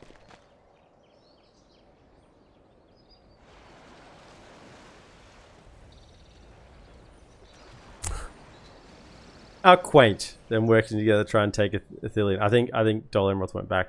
That's actually not my faction. I can't do it. Our messenger returned from Erebor recently with disappointing news. Dane rejected our offer of the Dwarven rings in return for his neutrality. Sauron had expected the dwarves might reject, but he then ordered that same offer be given to the dwarves of Ered Luin. Leofric was given the task, and I am told the offer has now been made. We shall soon see what they decide. Leofric? Leofric's here. He's quick. He's quick. No, I can't build things. It's not my settlement, Little Scotcho. It's the Dark Lord of Mordor's settlement. It's a different faction. Sauron is up there because he needs to be on the map. But he's not. I can't move him yet. Balakar Sunfire has now also returned. So far, no word of the ring has been found. Balakar Sunfire was the most well, actually it has. It's in bloody the Shire. Was the most powerful king in Far Harad's history, but his kingdom was brought down by his own madness and bloodlust after a mysterious traveler offered him a simple ring. You can learn of Balakar's tale by selecting on him on the campaign map. You know what time it is? It's soon to be story time with EPM again. Gwynion and Eastlings, turn 31. Of course it takes that long, sure.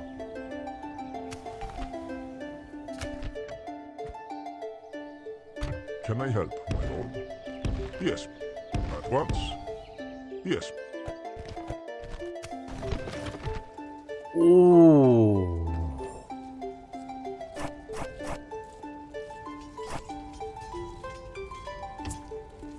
Ah. Oh, yeah. Get goods. Okay. That's good stuff. Okay, can you now get at slave quarters? Because I need more free upkeep here, and I need more retraining slots. Yeah, okay. That's good.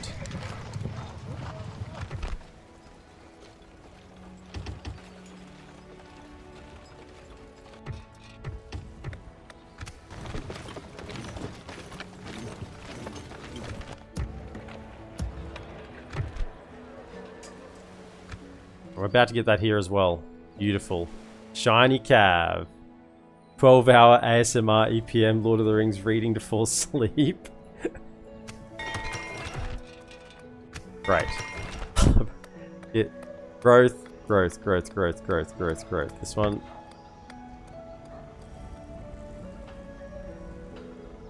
Where's the... Can I not get the tier 2?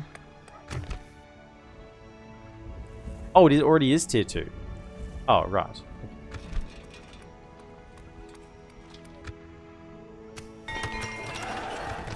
Roads are up and running. Excellent.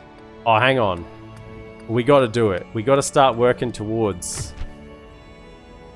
The Orcs are not happy. There's discontent. They're not happy about their lives being thrown away. They need a union. So, actually, that needs a large city. How far are we away from a large city? We're a long way. So all we need actually is growth. We want to work towards the union. We need growth. So let us grow this great city large enough that we can have a union headquarters. Here as well, can we have some growth?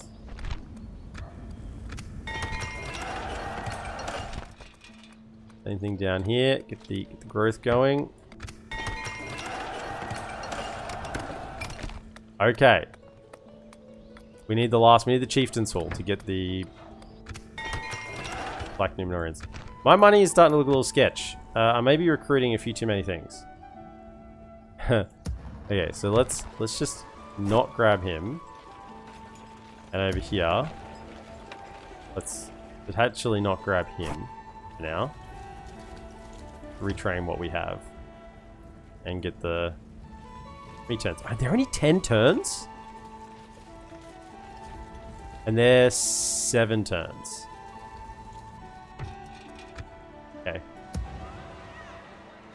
That seems good. 10 turns. 10 turns. I'm gonna have 3 every 10 turns I get 3 Locinus rooms. Give me out of the money. Yeah, well we need to... Oh, okay, now, story time. Mordor is a bastion of workers, right? OP. We have... Let me take a drink of water. Listen up. This is long as... Oh my goodness. Okay.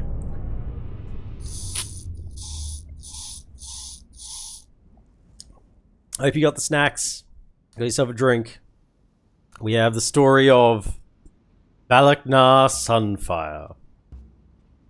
In the past, in the lands far to the south, where the stars are different and the sun scorches the earth, where few from Middle-earth have ever ventured, a number of petty kingdoms rose and fell. Among the many, once one rose above all others, one who set out to unite the tribes and claim all the lands of Far Harad, daring even to claim the title of King of Men. This one was Balakar Sunfire.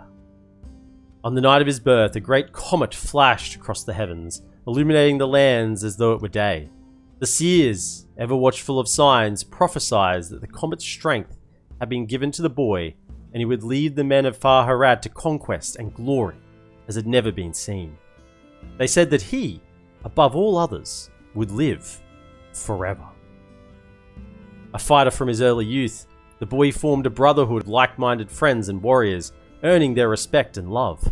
This fraternity would later become the Inner Council, and each man would swear fealty to Balakar in their youth. Balakar's father, Balakar, had his own dreams of uniting the tribes of Far Harad, however, and resolved, in secret, that the comet had been an omen for his destiny and not his son's. When Balakar turned 16, his father had already conquered more land and more tribes than any leader had before him. He was hailed as the mightiest of the mighty, chief of chiefs, and Balakar was oft forgotten in his father's long shadow. However, the seer's message was clear. It would be Balakar, not Balakar, that would live forever. In turning his army to the north for the first time, this proved true as Balakar came upon the forces of the deserts of Far Harad. Thinking these nomadic peoples weak, he led his armies openly onto the sands, parading the heads of conquered tribesmen before him. He was given no warning of the poisoned arrow that found his neck shortly after he climbed the first of the great dunes. His lifeless body fell and was consumed by the army rising from the sands. Panic gripped his forces. Without hesitation, Balakar and his loyal fraternity began giving sharp orders and organized an effective retreat. Within days, despite his young age, Balakar took his father's place and cemented his hold on the tribes. Many knew of the seer's prophecy, and many had doubted Balakar's claims that he was the blessed one. They sided with Balakar swiftly. Many more battles were fought under sun and moon, on the savannas, in the jungles, and on the shifting sands. With each battle, Balakar and his captains proved their skill, and more tribes were brought into the fold. In one battle, with the last of the desert tribes, Balakar earned his title of Sunfire. The battle had not gone as easily as many before. These tribesmen had deft hands with the bow, and their mastery of the sands was unmatched. As the line of his army began to waver and break, Balakar mounted his horse, and, escorted only by his honor guard, he burst through the lines of melee, and against all odds, he made it to the gathered enemy's bowmen. As he charged, the sun rose high, its rays catching on his shining armor and outstretched scimitar. It is said the sunlight blinded his enemies, and it seemed to all who looked on that Balakar was enveloped in flame. With an almighty roar, he fell upon his foes as a flame dancing within the fire. Bolstered by his courageous act and guided by the flaming beacon that was their king, his army turned the tide. Thereafter, rumor spread that the comet itself was born in Balakar, and some tribes swore fealty before battle was even joined. Soon, it was done.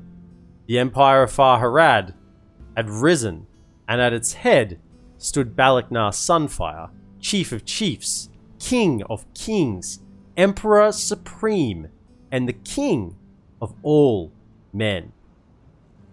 With victory achieved, Balakar turned to ruling, and he proved an able king. Caravans laden with wealth began roaming further and further afield, safely and securely thanks to the Empire of Far-Harad. The wealth amassed in the south at this time grew significant. Eventually, these traders made their way to the banks of the southern Anduin itself. On their return, they spoke of marvels and wonders of the north, of fertile lands that prospered under different stars. Balakar saw opportunity. More lands to claim and more tribes to conquer. The merchants were quick to warn Balakar of a nameless shadow that tainted the north, but he paid little heed to this. Orders were given, and his armies mustered. During this time of preparation, a strange company of men came to Balakar's camp. They were clad in dark metal armor, and all but one had obscured faces. Their leader was tall, taller than most men, and he walked with a serene grace, as though the earth and all upon it was his. Stopped by the guards, he was asked what business he had with the Sunfire. Smiling warmly, he spoke with a pure and enchanting voice, and said he wanted to see the King of Kings himself and lend his support. Mesmerized, the guards permitted his entry. He came before Balakar and spoke of wonders in the north and vast bountiful lands. He knew much, and the Sunfire was in awe of this man's presence. Somehow, this stranger knew of growing dissent in the south of Balakar's empire, of men who sought to claim power for themselves, and tribes who longed to return to their old ways. Mustering the strength to speak, Balakar asked who this stranger was. He replied, "You, glorious king, may call me Anatar. In my language it means Lord of Gifts, and is fitting, for I bring you a gift, a ring bestowed with unimaginable power that will strengthen all that you are. Take it, mighty king, and lead your people to glory." Balakar eyed the ring hesitantly, and a vision began to take shape in his mind. A man, resplendent in bright, shining golden armor, was leading a mighty army. He could see the banners of this man covered all the land from north to south. It was him, Balakar, Lord of all. At length the Sunfire spoke. "You are brave to come to me, armed as you are and escorted by strange warriors, but I sense the goodwill of this gift-giving. Let it be known that the Sunfire does not turn aside generous offers and tokens of friendship. I'll gladly take this ring." With that, he slipped the ring onto his finger. Anatar smiled and praised Balakar's wisdom. He bid the king farewell, and as dusk fell, he vanished into the night. Balakar began his campaign as sun rose, and with each passing day he felt stronger and stronger. Wherever he appeared on the field of battle in the days after, his enemies crumbled. He fought furiously, his blade blazing like the fire of the sun both day and night. For many more years he fought and conquered, yet as time passed his behavior changed. Subtly at first, he became more savage, and where before he was a merciful and gentle, now he was brutal and swift to kill, as death incarnate. His captains and oldest friends noticed this change, and in secret, they plotted. Balaknar's empire now stretched from the deep jungles of the far south to the grasslands of Horondor. A greater extent of conquest in the south had never been, nor ever would be again. It was during the height of his empire's extent that the first uprisings began. The men of the jungles declared themselves free. Balaknar gave little care to this now. The empire meant nothing to him. There was only battle, only the thrill of the kill and the hunger for more bloodshed. He could find blood to shed everywhere. The south did not matter. His captains now openly questioned his rule. It was their homeland in turmoil, their families, their people. They wanted to put down the rebellion and then return home to live out their days in peace. They petitioned Balaknar, but he was deaf to their cries. Now fully ensnared by the ring, he sought only bloodshed. One night, his captains came to him and demanded that he return south. Balaknar saw nothing but mutiny and disloyalty, and exploded into a rage, drew his sword and made for the nearest man. The gathered captains were ready for his reaction, but nothing could prepare them for the strength of Balaknar. Outwardly, he was now a short man, bent over despite his young age. His skin was pale and shallow, and he rasped for air with every spoken word. Yet, the fire within him burned hotter than ever, and he easily overcame his strongest warriors. Terror then gripped his men, and it was all they could do to defend themselves.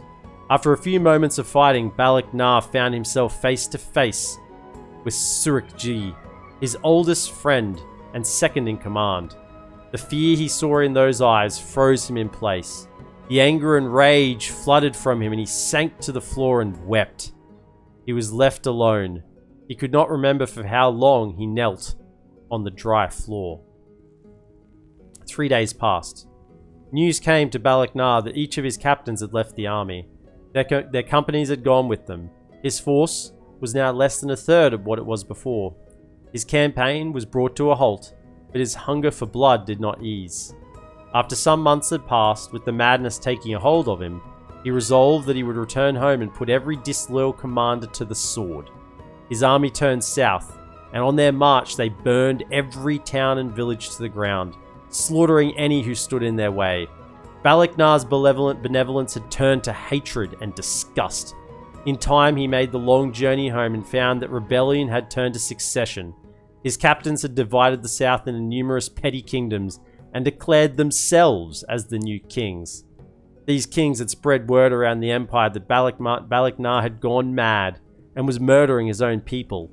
Thousands abandoned him, and when he finally reached the fringes of southern Haradwraith and looked out at the jungle stretching before him, Balaknar stood alone.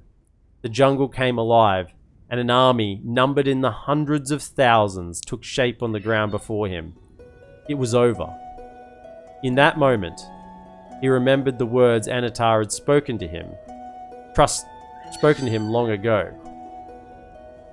Beware the fickle nature of men. Trust no one and hold only to yourself. He finally understood the meaning of these words, and he gave out a terrible scream, like no sound ever heard in the south. It was shrill and pierced to the very soul of every man. Balaknar turned his back on the south and wandered into the desert alone. For many weeks he walked aimlessly. Visions came to him at night time of a ghostly world devoid of life. In time, something seemed to call to him, a voice from deep within his head, a voice he recognized but could not place. "Return to me now," it said. He walked, and eventually, now fully overcome with madness of these visions and voices, he came into strange ashen land. In the distance he could see a great mountain with flames issuing from its peak. Had he died? Stretching out before him was a great lake. The water seemed clear and cool despite the surroundings. He knelt and began to drink. The taste was foul despite the appearance, but his thirst seemed unquenchable. Balakar felt a presence approach as he drank. He knew before turning who had come. All of a sudden, he knew more than he'd ever known, as though a secret door had opened in his mind, and untold knowledge was now his. He knew his destiny now. He would indeed live forever.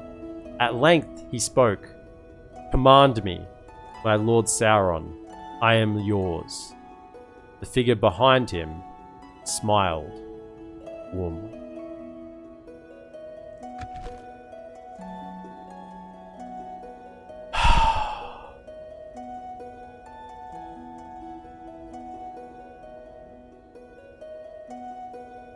All these Nazgul stories are probably the best thing about playing Mordor. You should read this to little EPMs before bed. Shining golden armor. Balakar wishes he was born runic. You know, I'm starting to understand why all these Nazgul just scream and screech and howl. You know, because they're friggin' unhappy. They were had. They've been had. They've been absolutely had.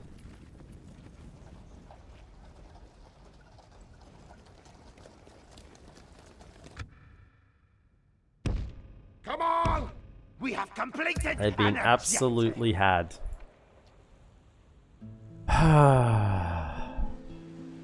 Feel sorry for them. Feel sorry for these guys. I mean, that was a pretty good story. I'm gonna have to reassess my ranking. Is that better? I don't think it's better. I still think Leofric has the best story. I'm gonna go Leofric. Orcs!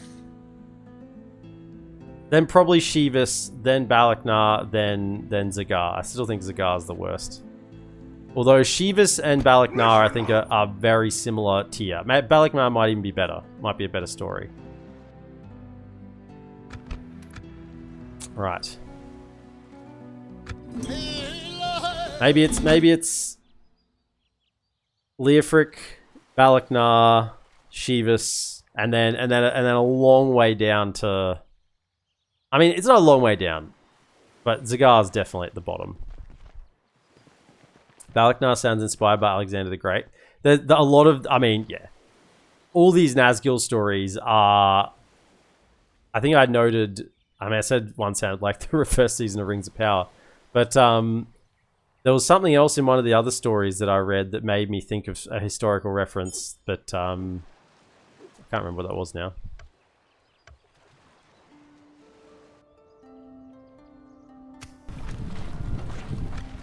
Are you getting your damn traits here yet? No, come on. You've got the... You get it? I mean, how do you get Orc Drought? That's only 1% casualties recovering. Slave Driver, that's good. Mining Expert, that's really good too.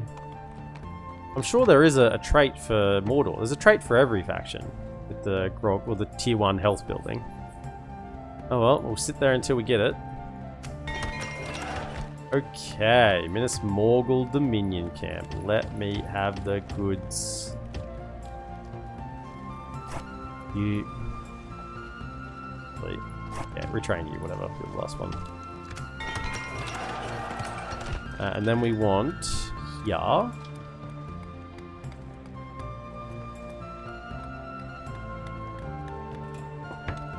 Barracks.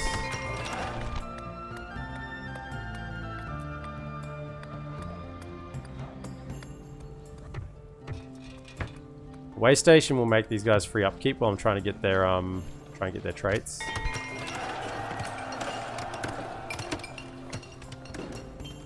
Assuming I have enough. I have 2.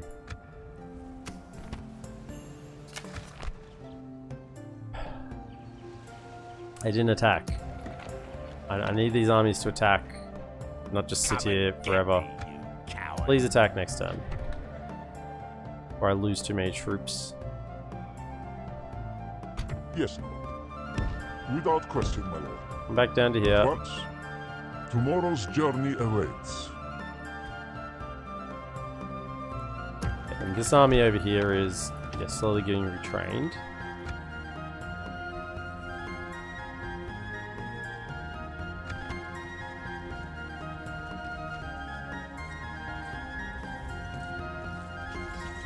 No sleeping here. You two are good to Get go. ready for You're fighting. good to go. No sleeping here. How may I You're serve? good to go. So Orders. you 4. Go to there. Pick your feet up. Objective complete. 5. How may I serve?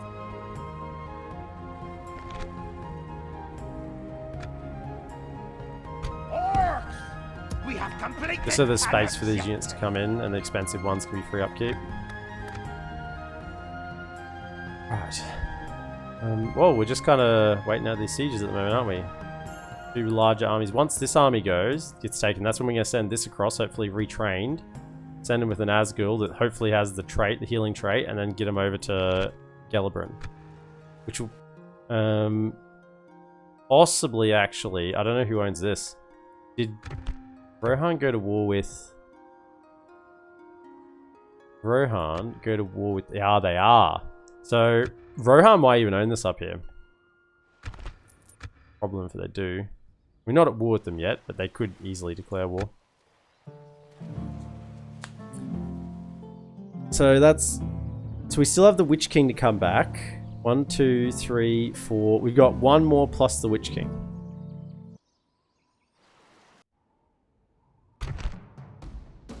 These armies are starting to get a little scary. Okay, the Cav is not the general. Well, this is... It's 2 pikemen in there. Lemming clansmen.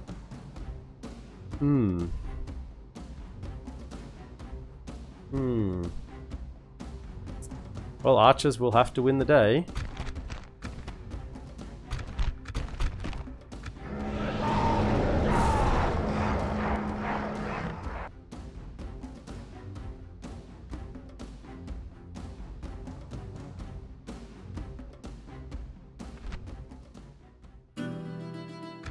Units, await my orders. We've got 5 archer units.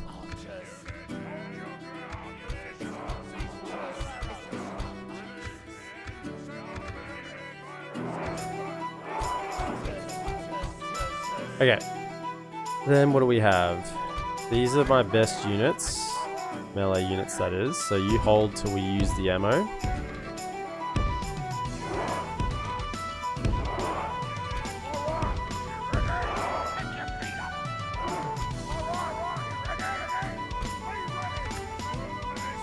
Then...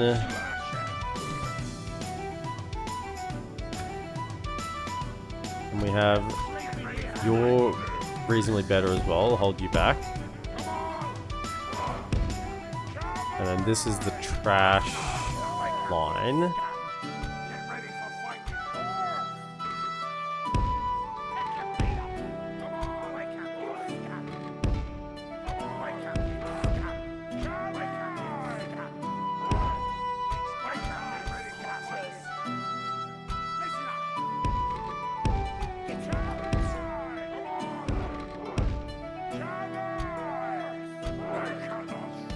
Yeah.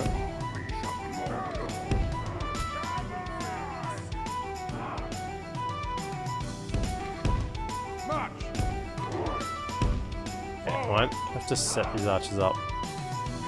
I think I do want them all firing into the blob. I'm considering whether I want any on the wall. If I had more, probably would chuck them up the wall, but because of their, or if they were better tier, I think their inaccuracy hurts them too much. I just need the arrows to be firing into the units in the blob just to get most value out of them. So they'll still stand there for now, and then we'll fix them up as the battle starts.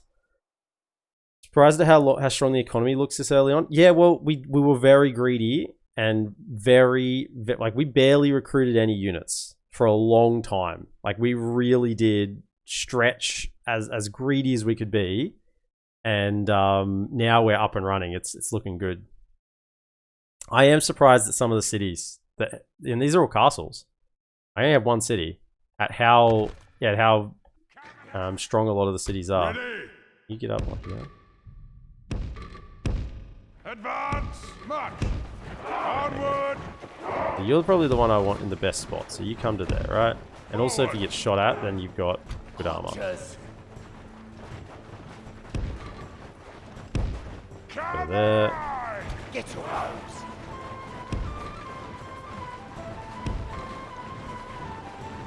Can I go like that?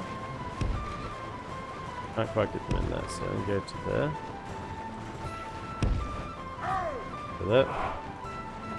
Now I've got these three. I just Archers. Ready your arrows. move you come to there. So there's a bit of a hill here, but it's just not. I go to there, I serve the greater. and then Get you your bows. more like yeah.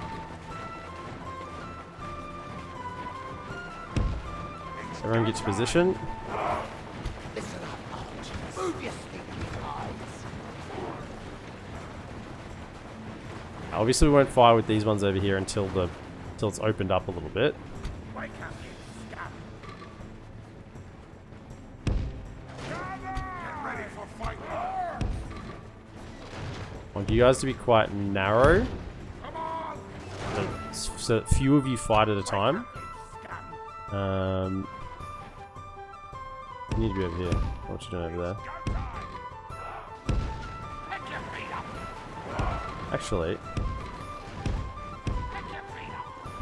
up there. Not a bad spot.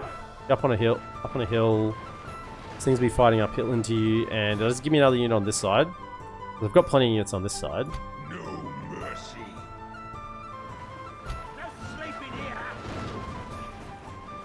here. Okay, the might of Gondor comes. Guess that's the benefit of Mordor. You have 2 clear choke points for defense. Yeah, even then, even that though, I probably got lucky and greeted a bit. If a lot of people said that the initial army does go straight for Minas Morgul, and then it didn't. It went for the neutral settlement. So I kind of wagered it to go for the neutral settlement because they love neutral The enemy are settlements. battering down the gates. And just kind of ignored what everyone was saying. And it paid off.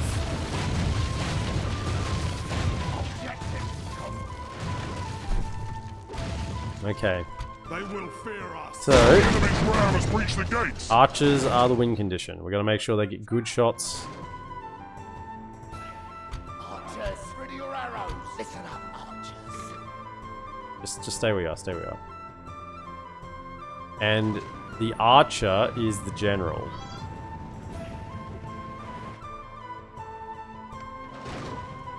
Lie down, you maggots.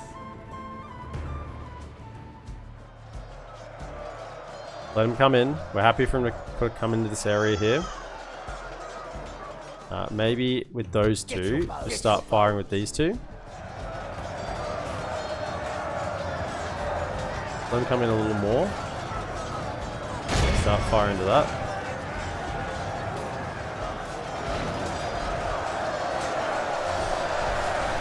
It's still not what I really want. Just hold a little longer. Hold a little. We've got plenty of infantry to slow them down, and the ammo will run out faster than these guys. We gotta make sure we get good shots.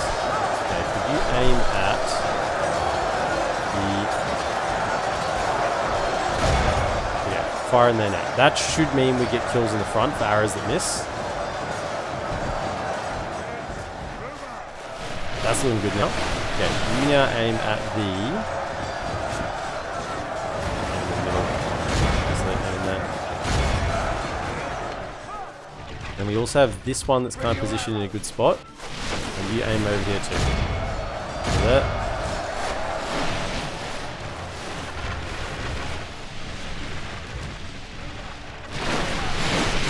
4 archers firing, holding ammo on 2. Just aim for the middle. Aim for the middle. Whatever you can get kills in there. Any kills are good kills. I know I would like to have firing at this axeman, but I mean, yeah, do what you can. Go over here, and another unit to...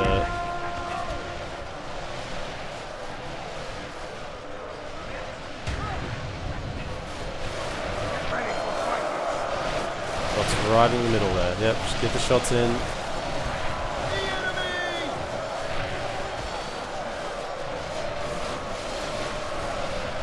Kills, any kills you can. Okay, start fighting. Okay, these two over here. Archers, ready your arrows. You start aiming at this Influx Pike. No, this one. Influx Pike in there. Start shooting into there.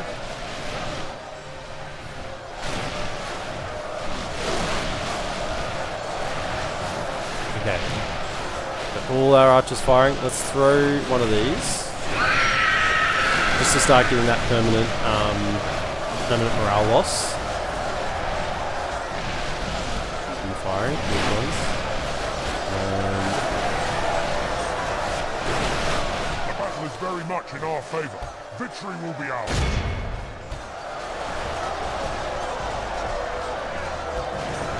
Shooting those spikes. Okay, you fellas fight them, that's fine. Where is the... Yeah, they're out of ammo. Where are you firing? In the middle, that's fine still. And you will fire kind of like back there. Maybe one of you fire more towards the back, towards guard. And you keep firing at this Influx Pike. Try and get those pikeman numbers down if you can, a little bit. How are your shots going? Yeah, still just firing into there, that's good. Try and hit those axemen. Get aim at those axemen, that's good.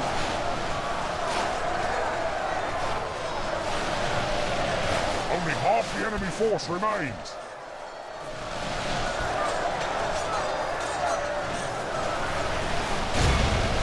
Fire here. Ignore those pikes. Fire into the blob still. Try as many kills as you can in the blob. Lads are doing good work. Okay, how's our front line going? We need support. There's 2 units. Get over here.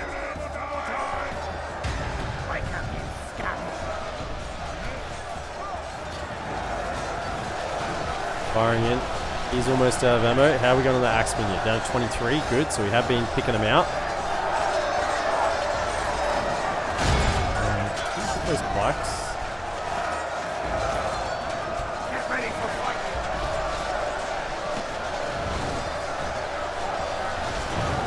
Most of those are still hitting. You're out of ammo now. One of you go for this pikeman unit. Maybe a couple more kills on it. How are we going here? Fighting downhill, but still losing because it's way better than us.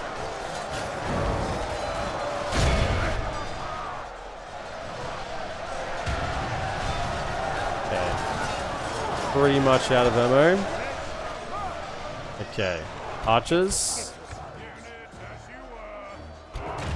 Out of defensive.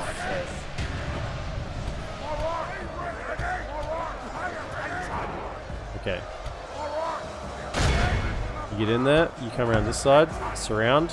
Now we go for the surround. Now that the archers are finished, you hold in reserve, stay fresh. Yep, good. Starting to rout. Can we throw another one of these?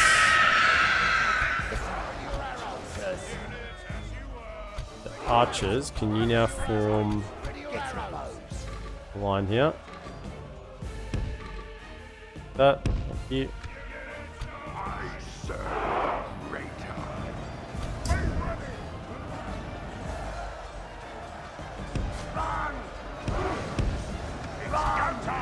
Down here. Into those archer militia, let's go. Get in there, get in there, get in there. Go, go, go, go, go. Yeah, this unit's actually doing pretty well over here, this Orc Raiders. It's just holding up a couple of units. And what do they still have outside? Still actually have a bit. Okay. And then they also have another lemon. Actually, gotta be careful with those Lemon and Clansmen. They could actually deal with old mate. He's not a Temple Wards. He can deal with unarmored lads really easily, or non-armor piercing. But a full unit of armor piercing Lebanon clansmen would actually probably beat these guys because there's only 69 of them. If I gave him a unit of support, it would probably be all good. If I pull out a... where are those? These ones. Out here. This would tar pit him. You come out this side.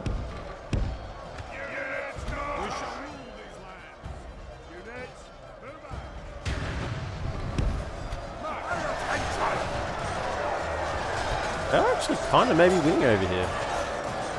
Crazily enough. I guess they got inside the line of the pikes.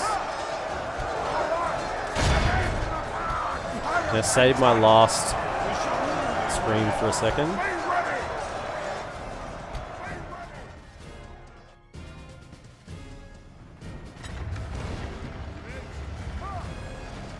If we continue like this, we will smash the enemy.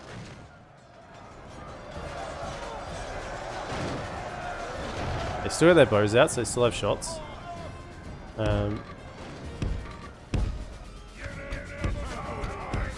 Oh, I don't want you to get shot by a ballista. Stay back here, stay back here.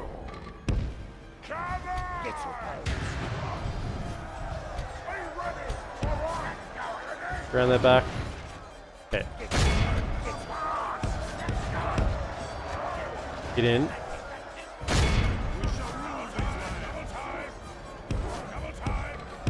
But if we surround them and hit them with this, and with that one as well, we might just be able to break them. Yeah, it's good. Okay, then on this side, can you get through? Like this, we will smash the enemy. Start fighting from there. They have lost, maybe marginally. Yeah, even with the full surround, we're kind of losing troops here. Don't die to ballistas. Get over here now. You can deal with the archers yourself. Shot. Over here. Go. Get in there. Go. Stop them from firing. Good. We'll find Nazgul's fine. He's in there. We won't have any problems. Cut them down. Oh. Kill them. Rout them. Good.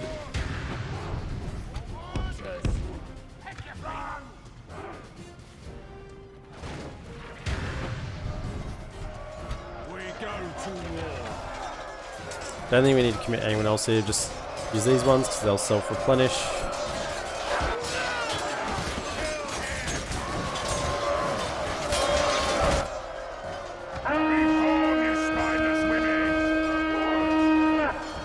Okay.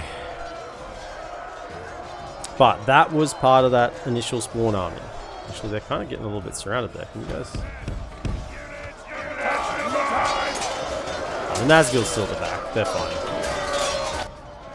I'm kind of happy for him to take losses. It's fine. As long as the Nazgul stays alive. Charge with the back. That should rout him. Yeah, good. Okay.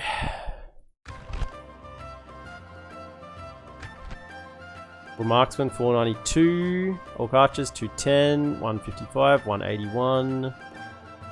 Orc archers 189, 211. Yeah. I mean, our infantry just can't do it at this stage. Not yet. This wasn't bad. I mean, that was at the end. 42 for 51.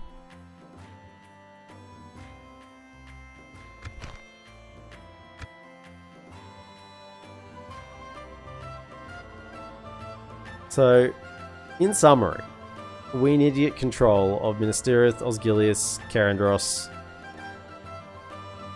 and Losanach, so they can't get all their elite area of renown units. Because if we get into a late game brawl with Gondor against Osgiliath veterans, Fountain Guard, Ithilien Rangers, Osgiliath veterans, Osgiliath Guards of Osgiliath. Yeah, we're gonna have problems.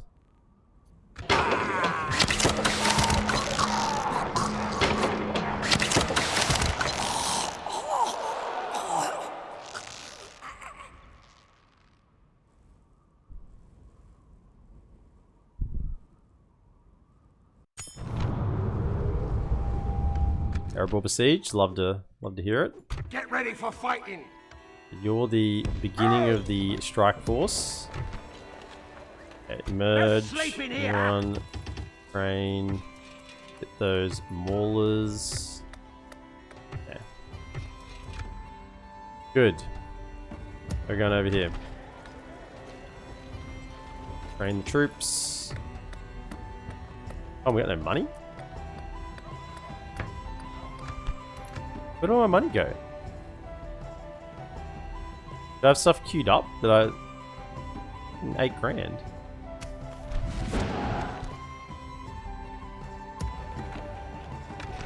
Way station. That. That going. It's more important.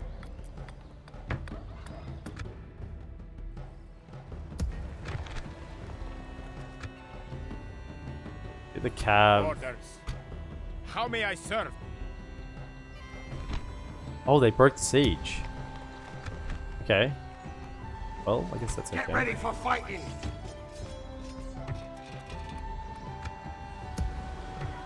Listen up. Objective complete. A bit of vision. Go a long way. Do you prefer custom archer or cab bodyguards? Probably archer. I think archer, you just always get value, like regardless of situation. Cab bodyguards can be more devastating individually in certain situations, but archers are just all round better. Like, would I prefer a Rohan bodyguard or a Dunedain bodyguard? I'd take the Dunedain bodyguard. And normally most of the archer bodyguards have got armor-piercing missiles, like the Dale bodyguard has as well, I think. The Dunedain bodyguard. Like the Wood Elf archer bodyguards are just insanely good.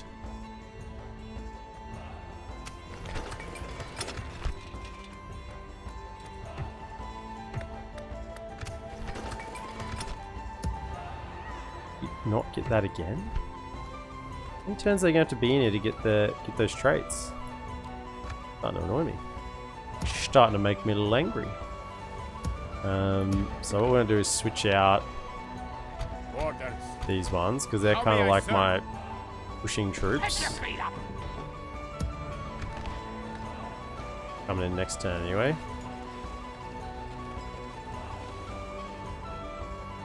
And I do want to make it, once again, make it kind of attractive for them to attack. Be gone. I will only address you in battle. We throw like... Orcs! No sleeping. Throw the archer back in. Back in. But yeah, make it kind of attractive for him to attack.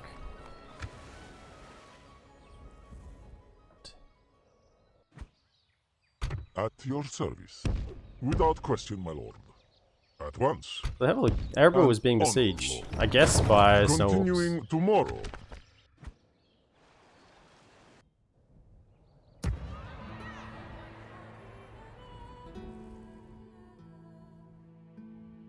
The time is approaching where Can will be making a choice. So I may need to start considering... I mean, if we get some units in a walled settlement, surely we could defend it pretty easily. 3, though. I am thinking about whether I throw a garrison in here. Even preemptively. And yeah, if they make the choice to side with me, then whatever, but... we've got a little bit of time. Maybe not the next thing I build, but the thing after. I'll go for the garrison. I don't really want to have to commit a lot of troops out here. It's just a long way from anywhere. I'd rather be committing my troops onto this front, if possible. We're getting this army together. Go take Gelibrin. And then we can pen in Gondor, right? Because then if we took East Osgiliath and Carindros, they're not penned in because they've got these other two settlements out either side. We got to get them first, pen them in, and then we can hold them at the river.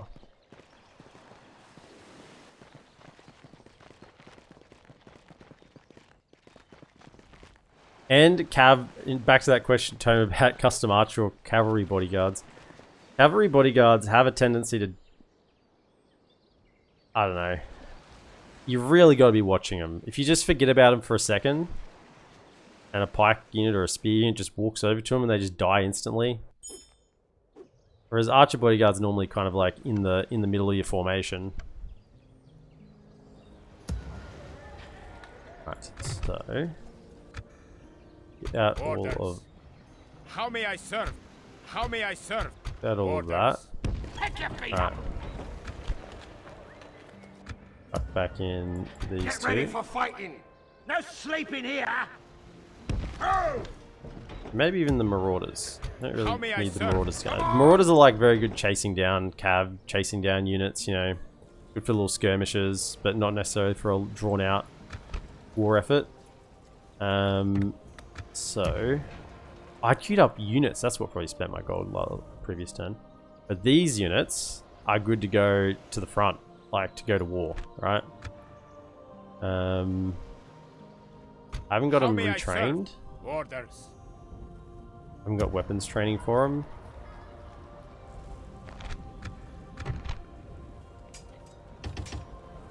Gonna have a full army here anyway. Oh, yeah, you're gonna be the governor here. It's fine. You can stay here and govern. Healing paste. Here we go. That's what I'm looking for. And it goes on this guy. Healing paste. I want that on these ones. Give him the healing paste.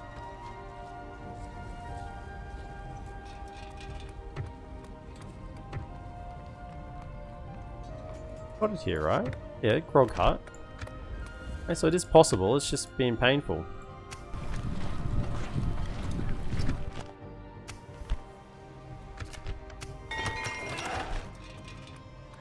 Right, we want... We've got the growth buildings. Mines are pretty expensive. Just get the leather tenor for now.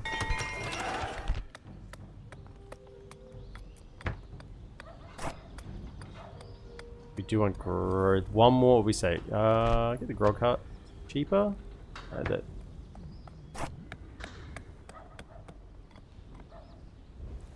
This cheaper.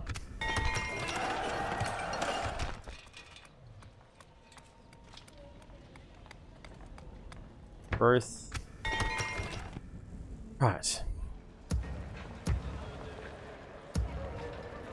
We might even have enough forces here to go take like Carindros at the same time. So I'm gonna march out of the north though. This is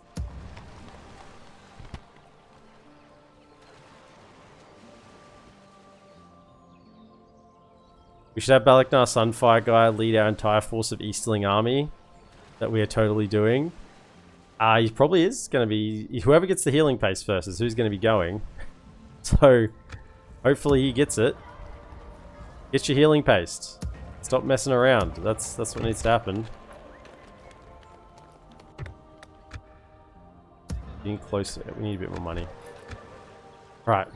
Well, that's a good turn then. Retrain him. 3 turns away from a garrison here. So I'm worried Dolorimos going to rock up with an army.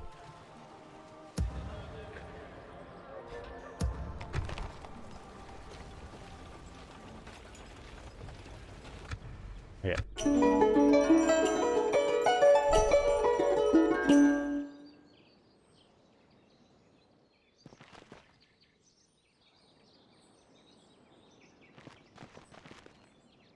Can do it, Balak. Nah. I don't know how to spell the name. That looks pretty good.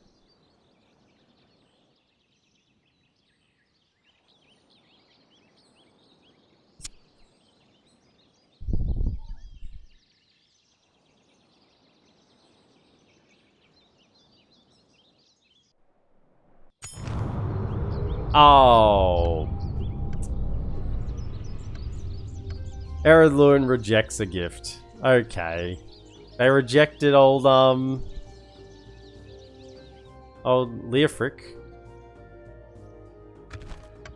I mean, I don't know how you could reject Leofric. All he would have to do is just tell his story. And anyone would have crumbled to that. Anyone would have bought that story. Right, Durthang. Here we go. Black Temple. This is what we want. It also gives us melee weapon upgrades here too. So, Black Temple. That one.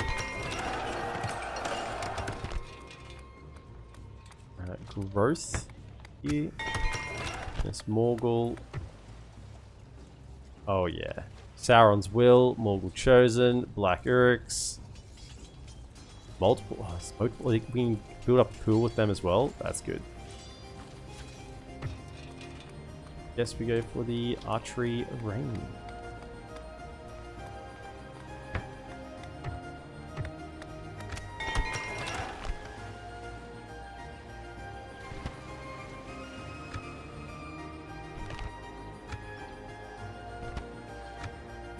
How far are we away from having a full army here? Pretty close, I'd say. So, if everyone... Faction announcements. Healing paste, healing paste. No. On. I think we're good to go. If we send everyone who's trained... How may I serve? Orders. Orders. Get ready for fighting. No sleeping here. Orcs! You can get one more upgrade. Maybe not quite yet. Maybe one more, because then there'd be 4. And along with that and this, we'll be good to go.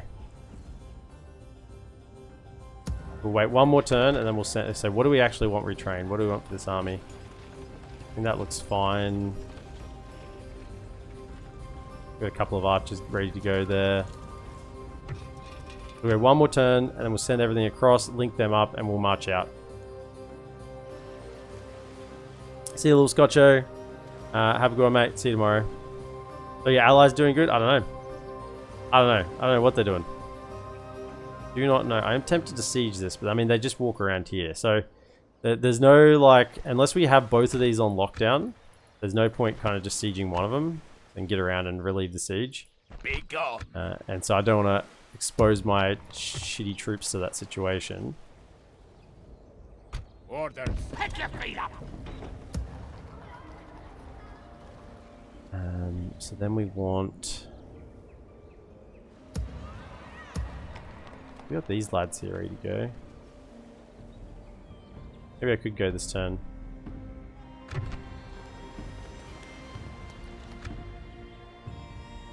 No, next turn, next turn. This army I want to be able to siege East Nazgul with.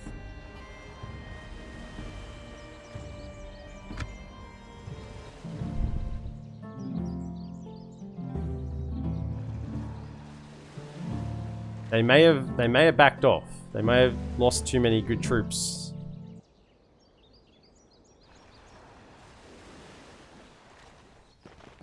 Counterpoint, you can show Denethor his son's rotting head. This is a good counterpoint. Oh, they're coming back. With more troops. Righto.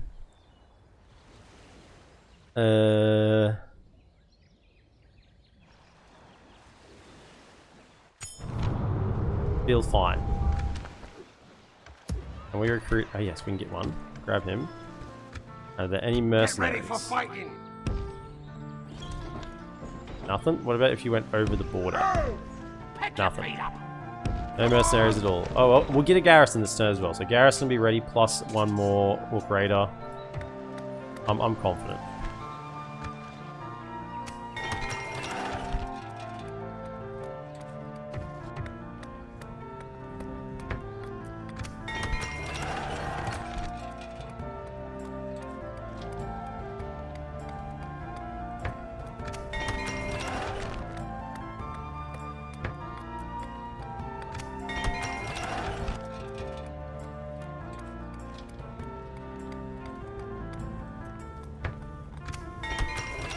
running out of money.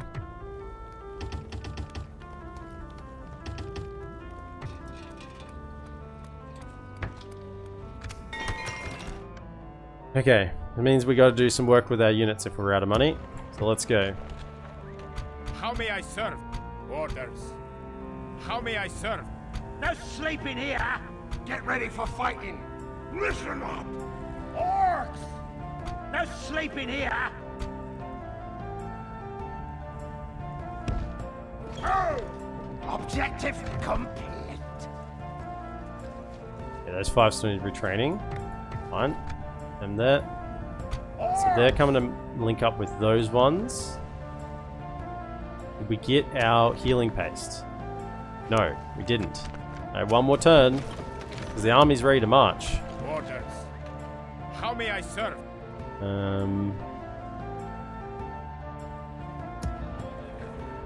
Listen up! What do we got? 5 Orcs! plus the Nazgul. 1, 2, 3. 3 more units. I've probably got enough cav. In all honesty, got 3 cav units.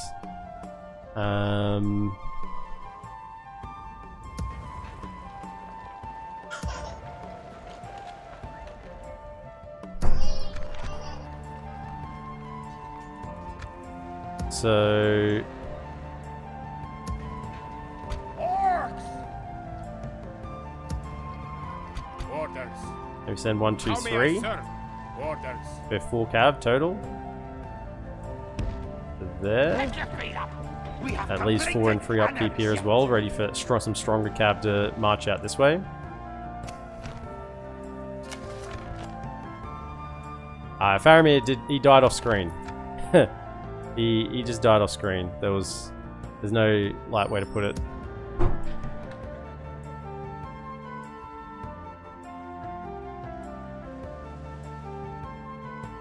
I'm not overcommitting here, just retrain the units we have. The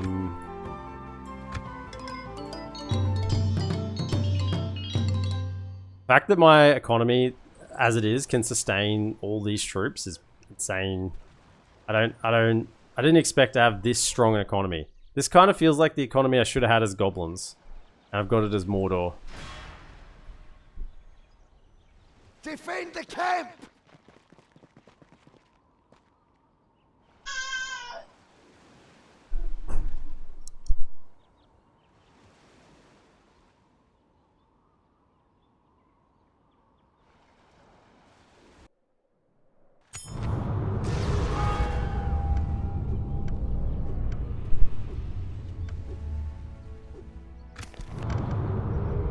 Ornost assaulted.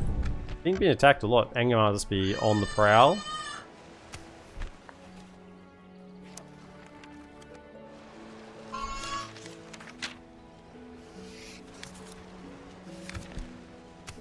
Healing paste. Yes! No!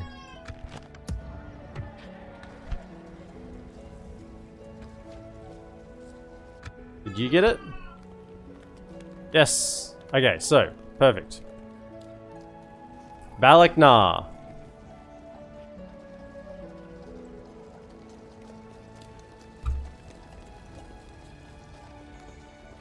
Get it?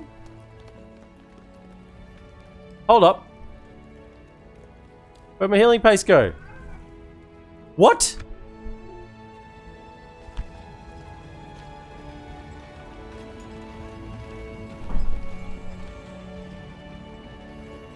It's gone!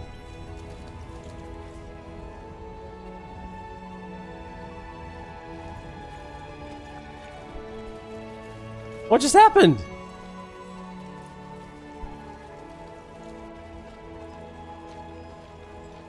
Can Nazgul not get the healing post? Can they get Orc out?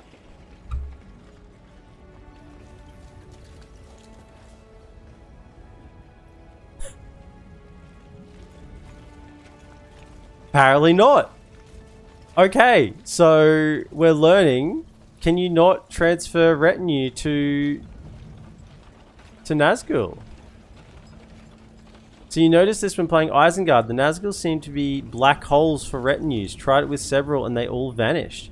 Oh, thanks, Salmon, for sharing that now after I've done it with 2. Okay. Oh, now you tell us, yeah. I mean, I would have tried at least with one. Gotta be like, nah, what are you talking about? Okay. So, did they... Well, they can get retinue, because this guy here's got, like, a coat of malice and a horn. But maybe I just can't transfer them.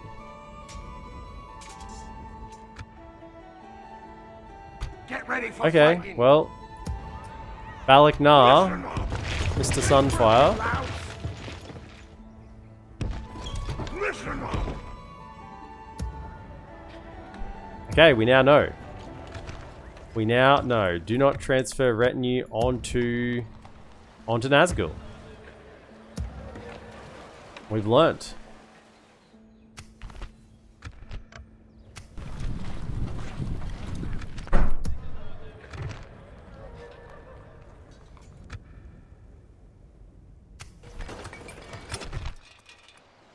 That constructed. Don't have any money anyway.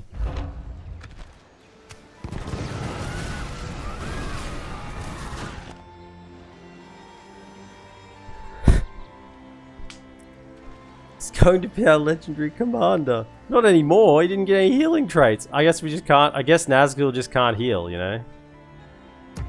I guess he just can't heal. What can I say? This is a decent looking army. Got some good core. Good core of these Southron warbands. Got some archers. Got some maulers. Got a couple of trash. But some good cav here as well now. Which we can do a lot of work with, particularly against militia tier Gondor. This army is dealt with. Then we can kind of do some things here. So let's get you retraining now. No sleeping here. Get all of you over here as well. Start you moving. Objective Also, did that way station make this guy free upkeep? I don't think it did. Hold up, someone bait me with this? Way station. Way stations don't retrain the Nazgul units. Who baited me with that? Get the way station so you can retrain them. Who was that? It was somewhere here. Someone early today. It was either Tome. It was Tome. You could build a way station in Miranda and I think you'll be able to retrain the Nazgul's units back to full.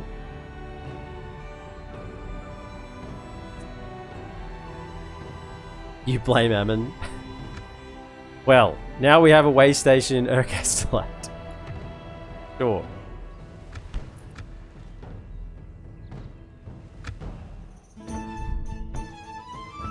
I said think.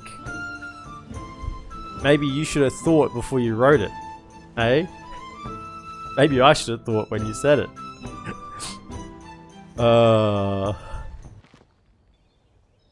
Maybe I should have did some thinking. Oh, well, that's not... We don't want an army to come... I don't want to deal with an army on the open field. This army's costing me money. I don't think they'll attack me.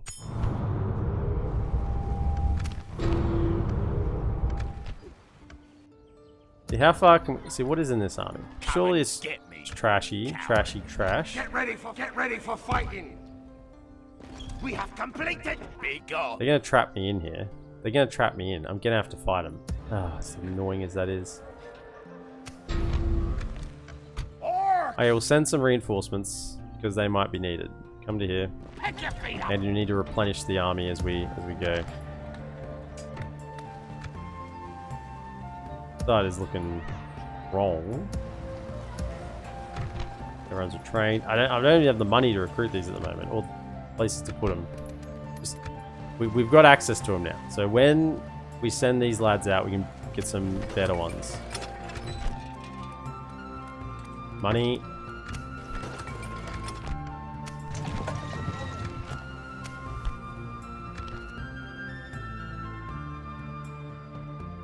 Start working on that garrison.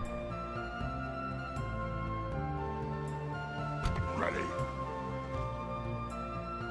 This army and this army, if they're dealt with, then we can kind of march on. Yeah, we got troops to split and go, and we can just go.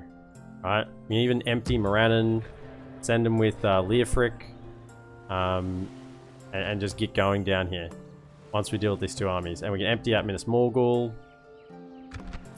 I'm feeling a change in the winds. Feeling a change in the winds.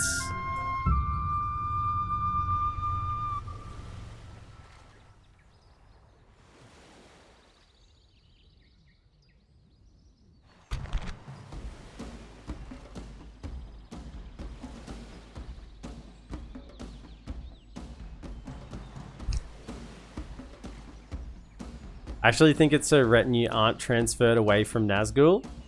That's actually probably a reasonably good call. Yeah. Just give me a sec.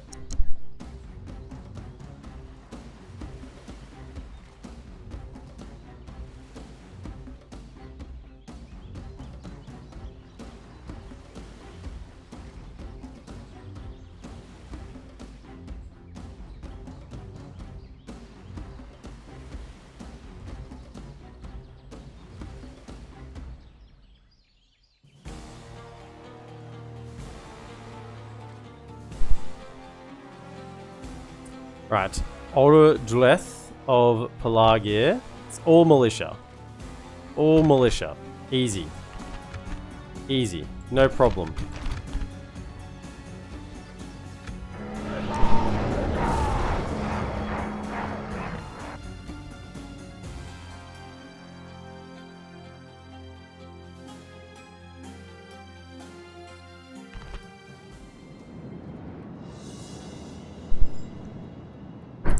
Not even any archers, lol. It's a settlement taking army, isn't it? Speaking of, we have a now Gondorian settlement to defend. Ooh, I love Gondorian settlements. So, we have archers. 1, 2, 3, 4. And we have spearmen. Spearmen, swordsmen, maulers.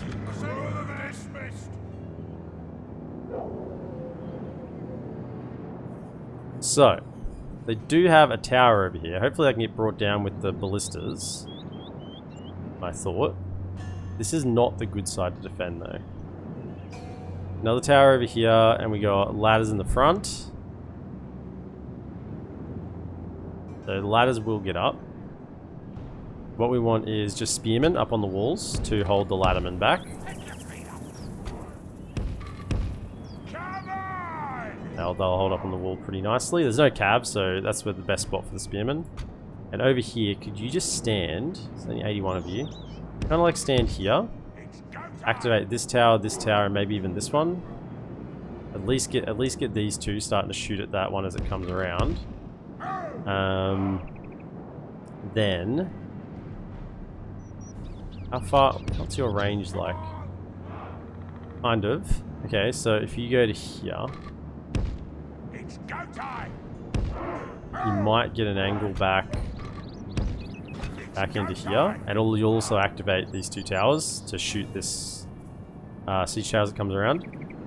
Then over this way,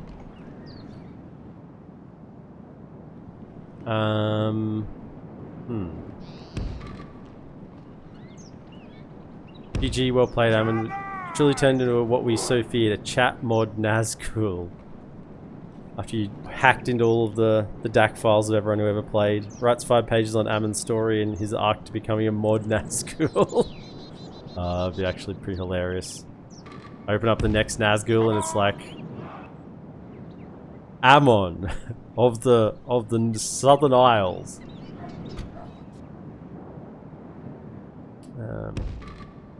Shoot. Yeah, so that's good there. And then on this side, we can get another like archer on the ground here. Please, let me position the man. Ah! Go there, good. 2 more archers still.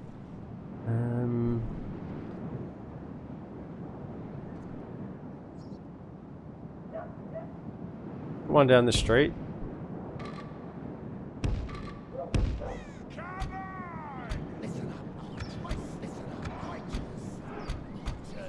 And then put one down the street. I don't know how exactly we'll use them for now, but just have them in slightly different positions so that we they're available if we need them. Oh man, come on man, let me place the freaking. Thank you. Now, Mr. Nazgul, you're probably going to be over here somewhere, away from the towers. Just stand here. Might get a shot down this way.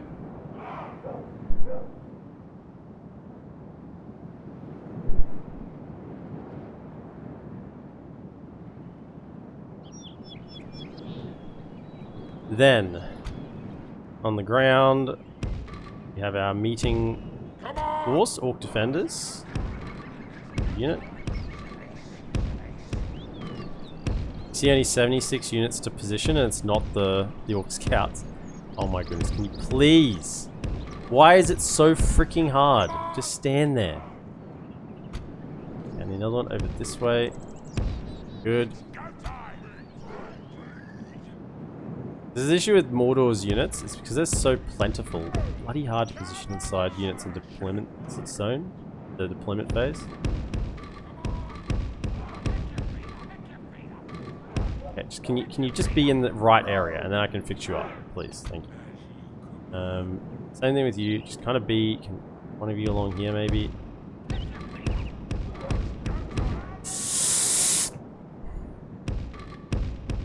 Thank you. Good. 1, 2, and one over this side. 3. Okay, good. Right. We've done it. I love Gondor settlements, EPM 2024. I do.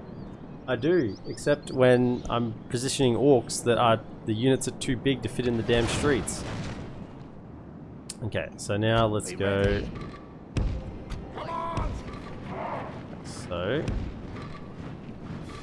So, what we want here is a bit of a dual front. They can run down. You pull back a little bit. And get these guys back. And pull them back even more. And then these ones can come here. If you want, go like that. Go forward, like that. Okay, then archers. Like put them forward because they're not the armor piercing ones.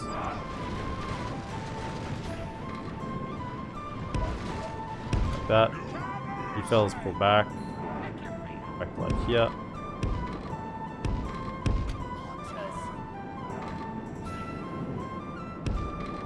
You know what? You can stay there like that. I don't care. You can shoot sideways for all I care. Go for it. And over here we want. Should be getting taken down. Good. One's already done.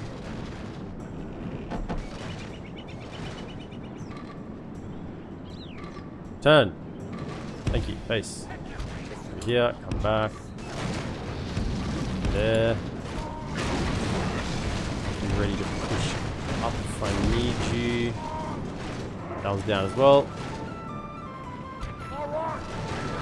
The enemy are battering down the gates. No sleeping here. How you going, Gondor? How's those ballista towers feel that you built?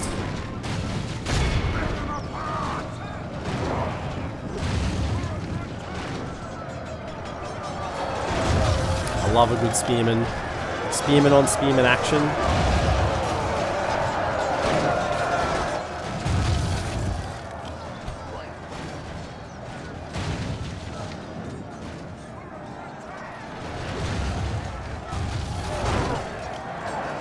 Imagine playing only beautiful Easterlings as Mordor. Yeah, I wish I could get more of them. I'd just play Rune as Mordor. Rune with Nazgul generals. That's how you do it. Gondor soldiers. Why did we make these so good? Yeah, why did we make these walls so strong? These towers so firm? These crenellations so crenular.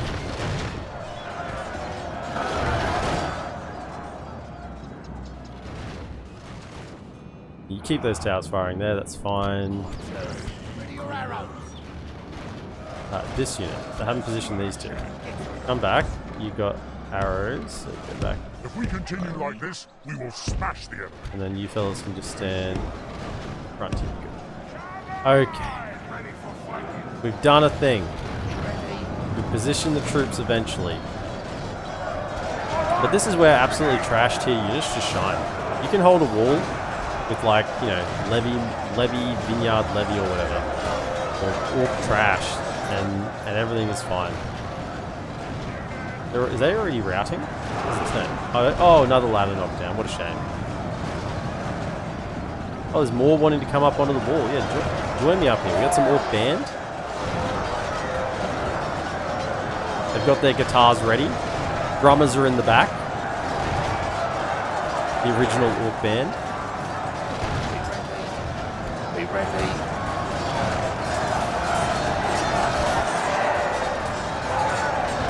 Why didn't we defend these better? Lame Faramir.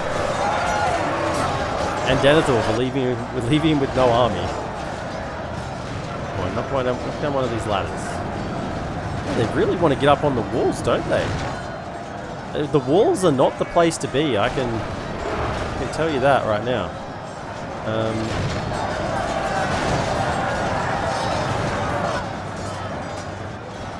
Okay, we'll play it nice and slow.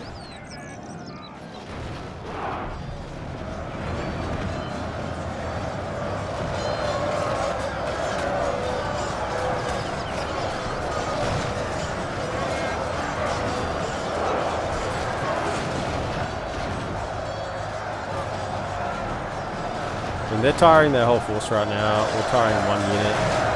Probably trading reasonably well. We've got 2 archers ready to start firing when the opportunity's right.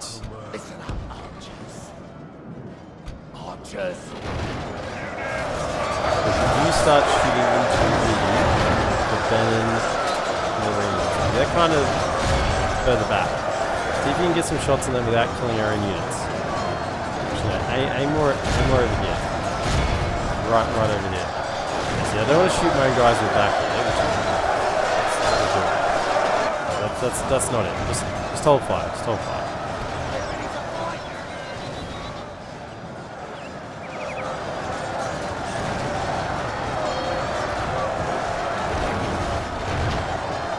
Attacking walls with spearmen. Imagine that. You're shaken? Let me remind you that your death is worse if you rout.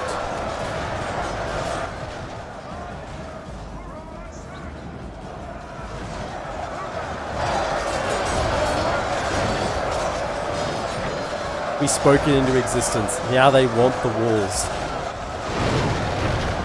How far can you fellas shoot? Kind of in range, but once again, I'm not. The archers are more for like the secondary defense, right? We hold them here, let the towers fight, and then they break through to here, and we fight them here, and then we start just unloading with the archers. And then same thing over here. Not as good, but they kind of break through here, and when this unit's done, we then start, or close to being done, we then start unloading with the archers. So you two. I think we're pretty close to it now. If you aimed like over here, territorial guardsmen, like well back there, I reckon we've barely hit any of our own units. I hope. Barely hit any of our own units. Good. Yeah. Start firing. That's good. Get some kills. The wall will hold.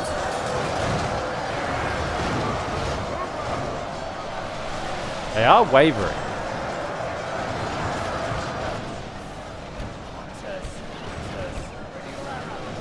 I don't know why they're wavering. Orc defenders are routing. Okay, we've got perfect line of sight into them now. Yes. Launch the arrows.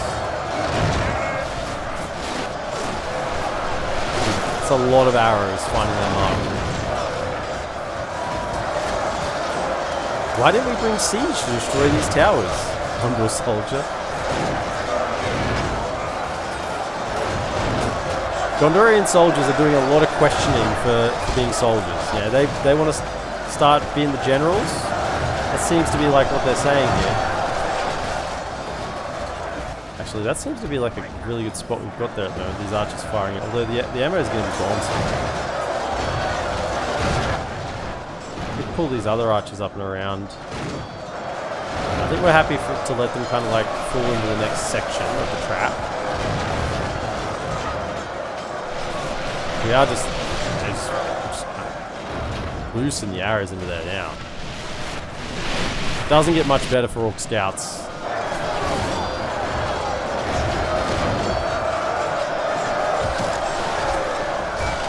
we go. 39%. We have a volley land, and that's up to 40%. So each volley of those two archers firing is about 1% kill. 1.5%.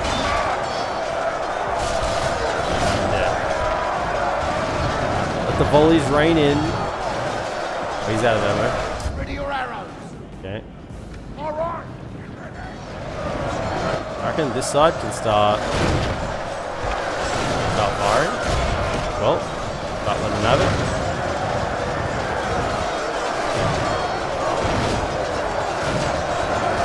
Yes. The on-flayed fire.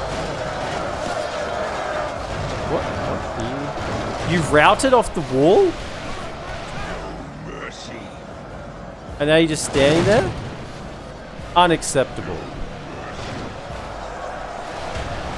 The Morannon Guard are steady. The enemy are badly bloodied. They have lost half their men.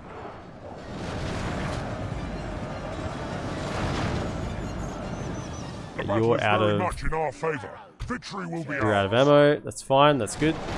Righto. Now we want to catch them here so they don't get on the archers.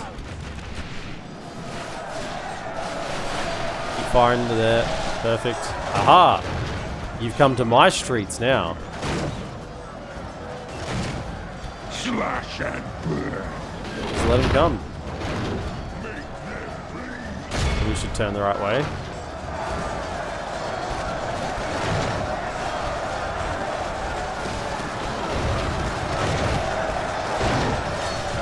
Shots in here. Keep the shots coming.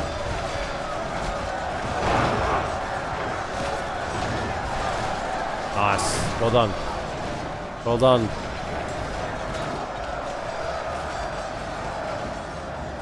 Right, now that we have them there, you fire that.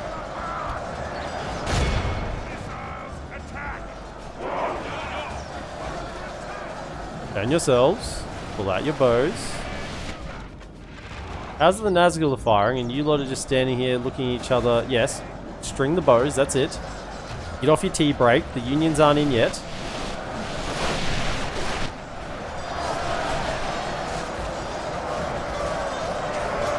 Take out those territorial guardsmen. Shoot them in. Take them out.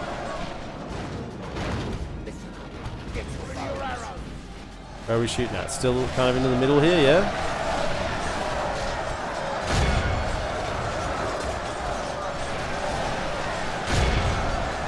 Guardsmen. Yeah, shoot back at these territorial guardsmen back there.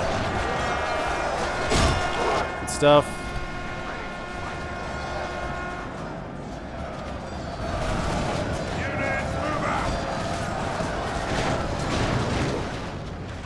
Okay. Oh, you rallied next to the Nazgul, did you? Oh, how interesting. Get back in there. How very interesting. Prepare for war. Let me shoot you in my back with my own arrows. Pathetic little orc band. How dare you think you can rout? And it's open season. Pew pew pew. It is. We're out of that. Oh no, we got a little bit of ammo left over here. Shoot these ones here. How are these Morannon Guard going? Steady. Steady. As a rock.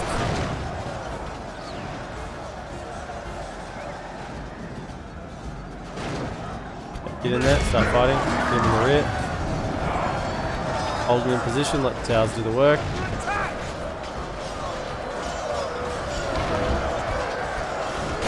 Right here, kill them. They're out of ammo as well. Who still has ammo? This one? Come around. You gotta go this way.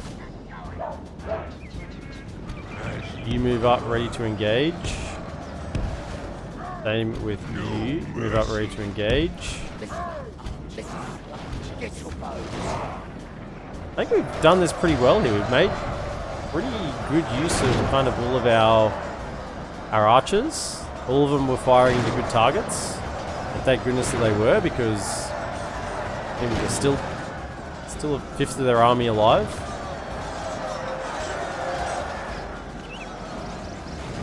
Where are you? Around here. Go. You're done. Get out of the way. Zagar to the routing orc band. Get back in there and make them dead. See you, Tome. Have a good one, mate. No, it's all good. The way, it's not a debacle. It's literally one building, and I was more annoyed at myself that I didn't remember that it didn't redo temple units. I was bit of jest.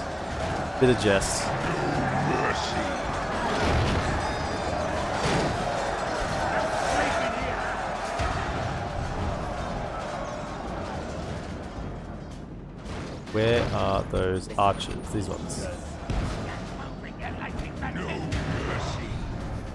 Okay, so can you come to like there? The archers over here. I'm gonna get you a bit of a close angle about that. Yeah, these Moran Guard, they are now shaken. I don't like the sound of that. I don't know why they would all of a sudden be shaken.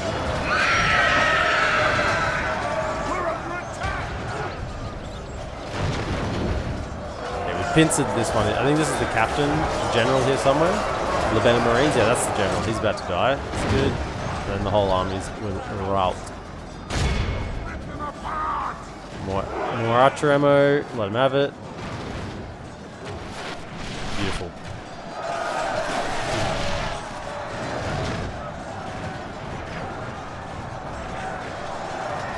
Kind of funny, surprising that the damage deals you have in these orc armies are the archers. You wouldn't think orc archers feel like that's for killing things. Obviously archers are good. I mean, yeah, well, when your infantry is just there to look menacing but not actually do anything, and yeah, you got to kind of rely on the archers to do the work.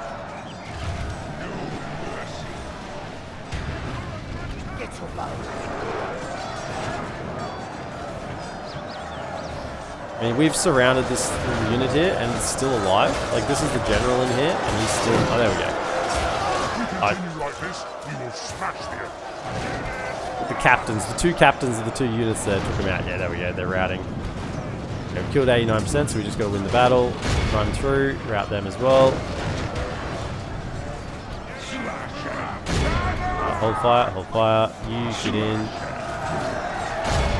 Time to rout them.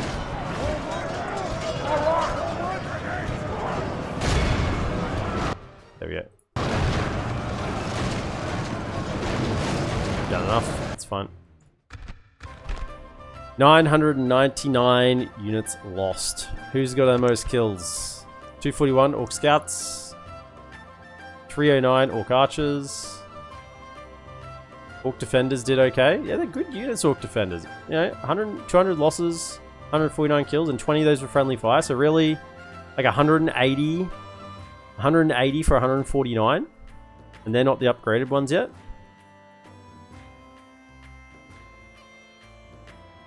How many kills did Zagar get? 76? Not a single friendly fire. Let it not be said that the Nazgul don't care about their own soldiers.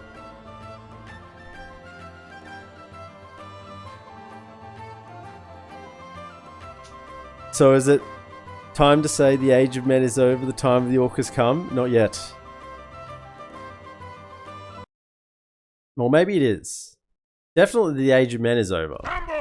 The time of the orc / Easterling. That's definitely right.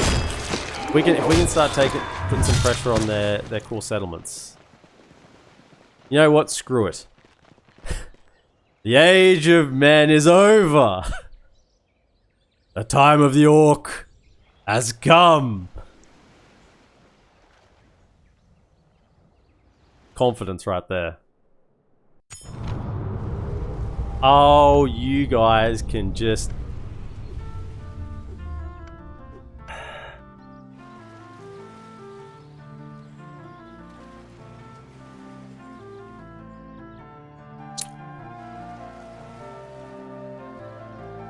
Dark Lord, our spies in the east report that after 50 long years, the Astari, known as the Blue Wizards, have crawled out of their hole in the Orocani Mountains. They skulked in their attempts to hide from you after you hunted them personally, and the incident at Tolgaldor. Nevertheless, they've now returned and are once again acting in their positions as lapdogs to the Valar. Even now, they advance across the east, swaying our servants to ally with them through words of treachery. Spies also report they are moving in an attempt to seduce the Khan of Khan to the side of the accursed Valar. Such a loss would harm us to a great degree. Sadly, we lack the forces to crush this uprising. When they are so distant from us, we will have to wait for them to move closer. Once they do so, however, an inquisitor named Angatar can be ready with a small force to crush the vermin once and for all, regardless of which side the Khan chooses to pick.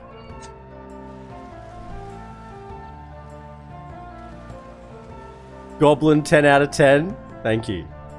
It's always good to see that what you were going for was recognized.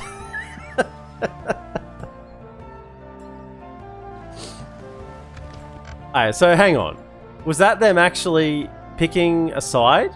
Do we still have Candish units? We do. That was them just saying the blue wizards are blue wizarding and they're gonna make their choice soon. Okay.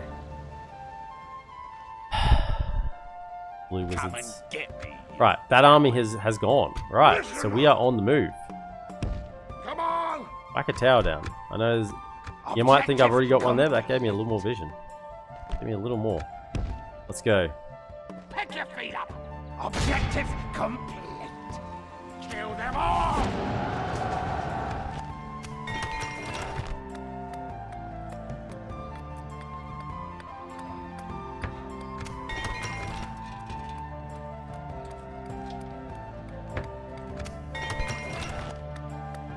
Okay. How many turns do they take to recruit? 2. Okay.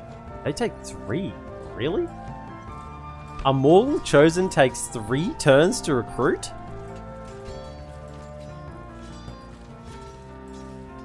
They're only slightly better than Territorial Guardsmen. Like, come on. 3 turns? That's a stitch up. That shouldn't be 3 turns. This should be 2 turns. These should be 2 turns. That is a stitch up.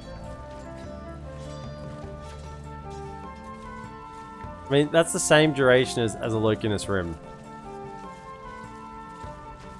Yeah, that's not on. They only take 2 turns. Lok Gamperin take 2 turns. I mean, these are pikes that have almost as good stats as the spearmen. That's a stitch up. So I mean, that's our military buildings constructed. Can we not get a oh, we can't get a beastie boys here. Okay, so roads. Guess we can get troll catapults. Or can you not get troll catapults from places you can't get troll? Oh, you can't. Ah, that makes sense. That makes sense. I'm okay with that. There's no mines here. Do we have any building income? 75. What's that coming from? Oh, the blacksmith. So if we got the garrison, it would lose that. I don't think we need the garrison. Let's just go for a let's go for a way station so we can retrain units back here if we need to. So we don't need to retrain them back here because we've got all the military infrastructure. Some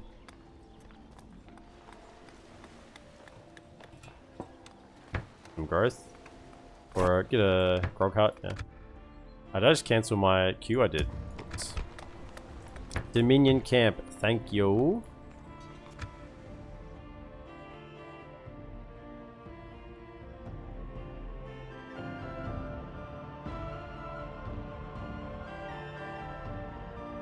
Oh, down here, I'll steal. Merge. No, why did they not merge? Get ready for Merge. fighting. Merge. No sleeping here. Listen up.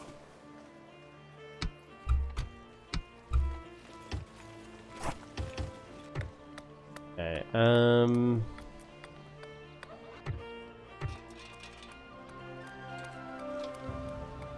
go for that one.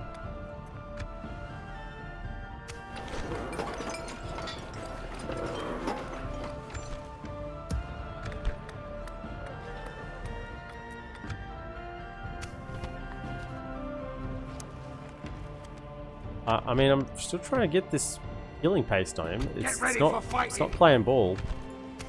We're not playing ball at all.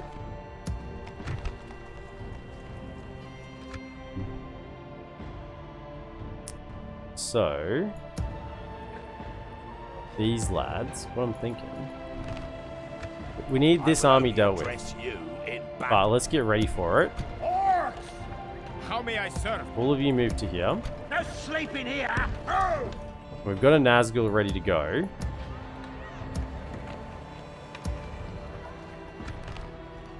I think both of those I can. Get those both going.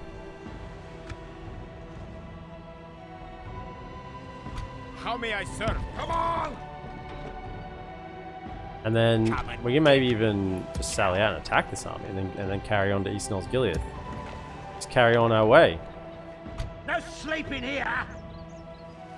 Get another mission yet? No. Hang out next to the Wood Elves.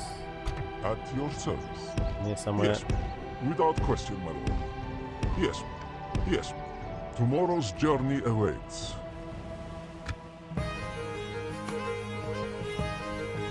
The time of the Orc is definitely coming. Feels like I haven't done much. You know, I guess because you start with such a big realm, it's a bit similar to the Gondor start, I guess. You kind of got to spend a bit of time getting your settlements online. Not as much as Gondor, though. I feel like we've come online much faster than what Gondor does. I guess it makes sense. Gondor has a higher peak, but Mordor gets online faster, which I can see now. We can get our good units going to be rolling out the press real quick. Got all our mines up and running, so they're not really going to get any better. We're not going to get, you know, growth is really all we can get in our settlements now. Let's leave that perfect. Okay, At your come to service, here. my lord. Without question. What is it you wish to discuss? It's good to see. Very well. What else do you have to suggest? This proposal is until we meet again. Try again. This way. Yes. Yes, lord. At once.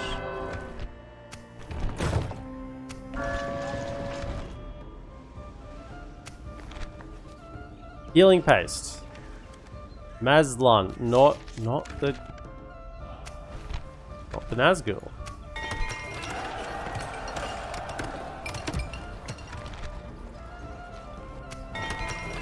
Barad-dûr, Chieftain's Hall is up. So now we have lots of free upkeep here. As soon as these ones are available, we can get them. Kind of feel like I actually want to think about growth a little bit. Because these are the units I really want to get going. We're going to have Black Orcs in the front line. Grab a Grog Hut, go from there. Durthang's ready as well. So...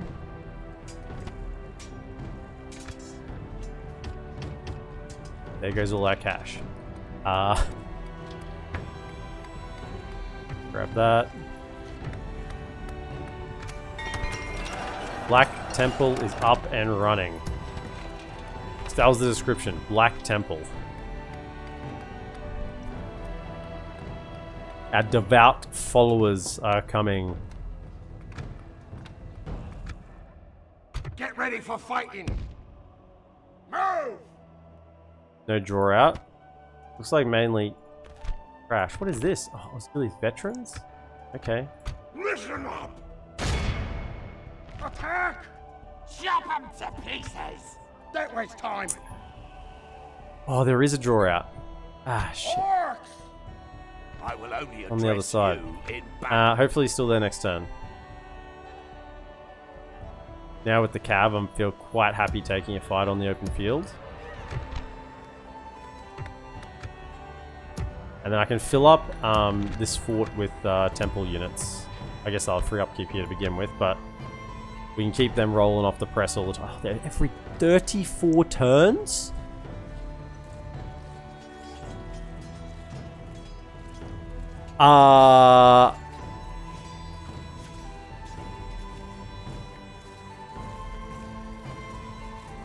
I feel like the AI gets them a little quicker. 25 turns. Yeah, I mean, this is the first time playing Mordor, Ammon, and I kind of got a little scared by that initial spawn stack that was there.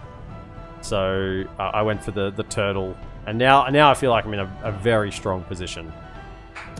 Basically, we can just throw units now. Like if we lose a bunch of units here, we just got like we're gonna have the tier 2 Dominion camp ready. We're gonna have our Easterlings all ready to go. Cab can flow out. I'm pretty happy with our situation. Like here, we've got our full roster ready to recruit. We've got Black Orcs ready to go.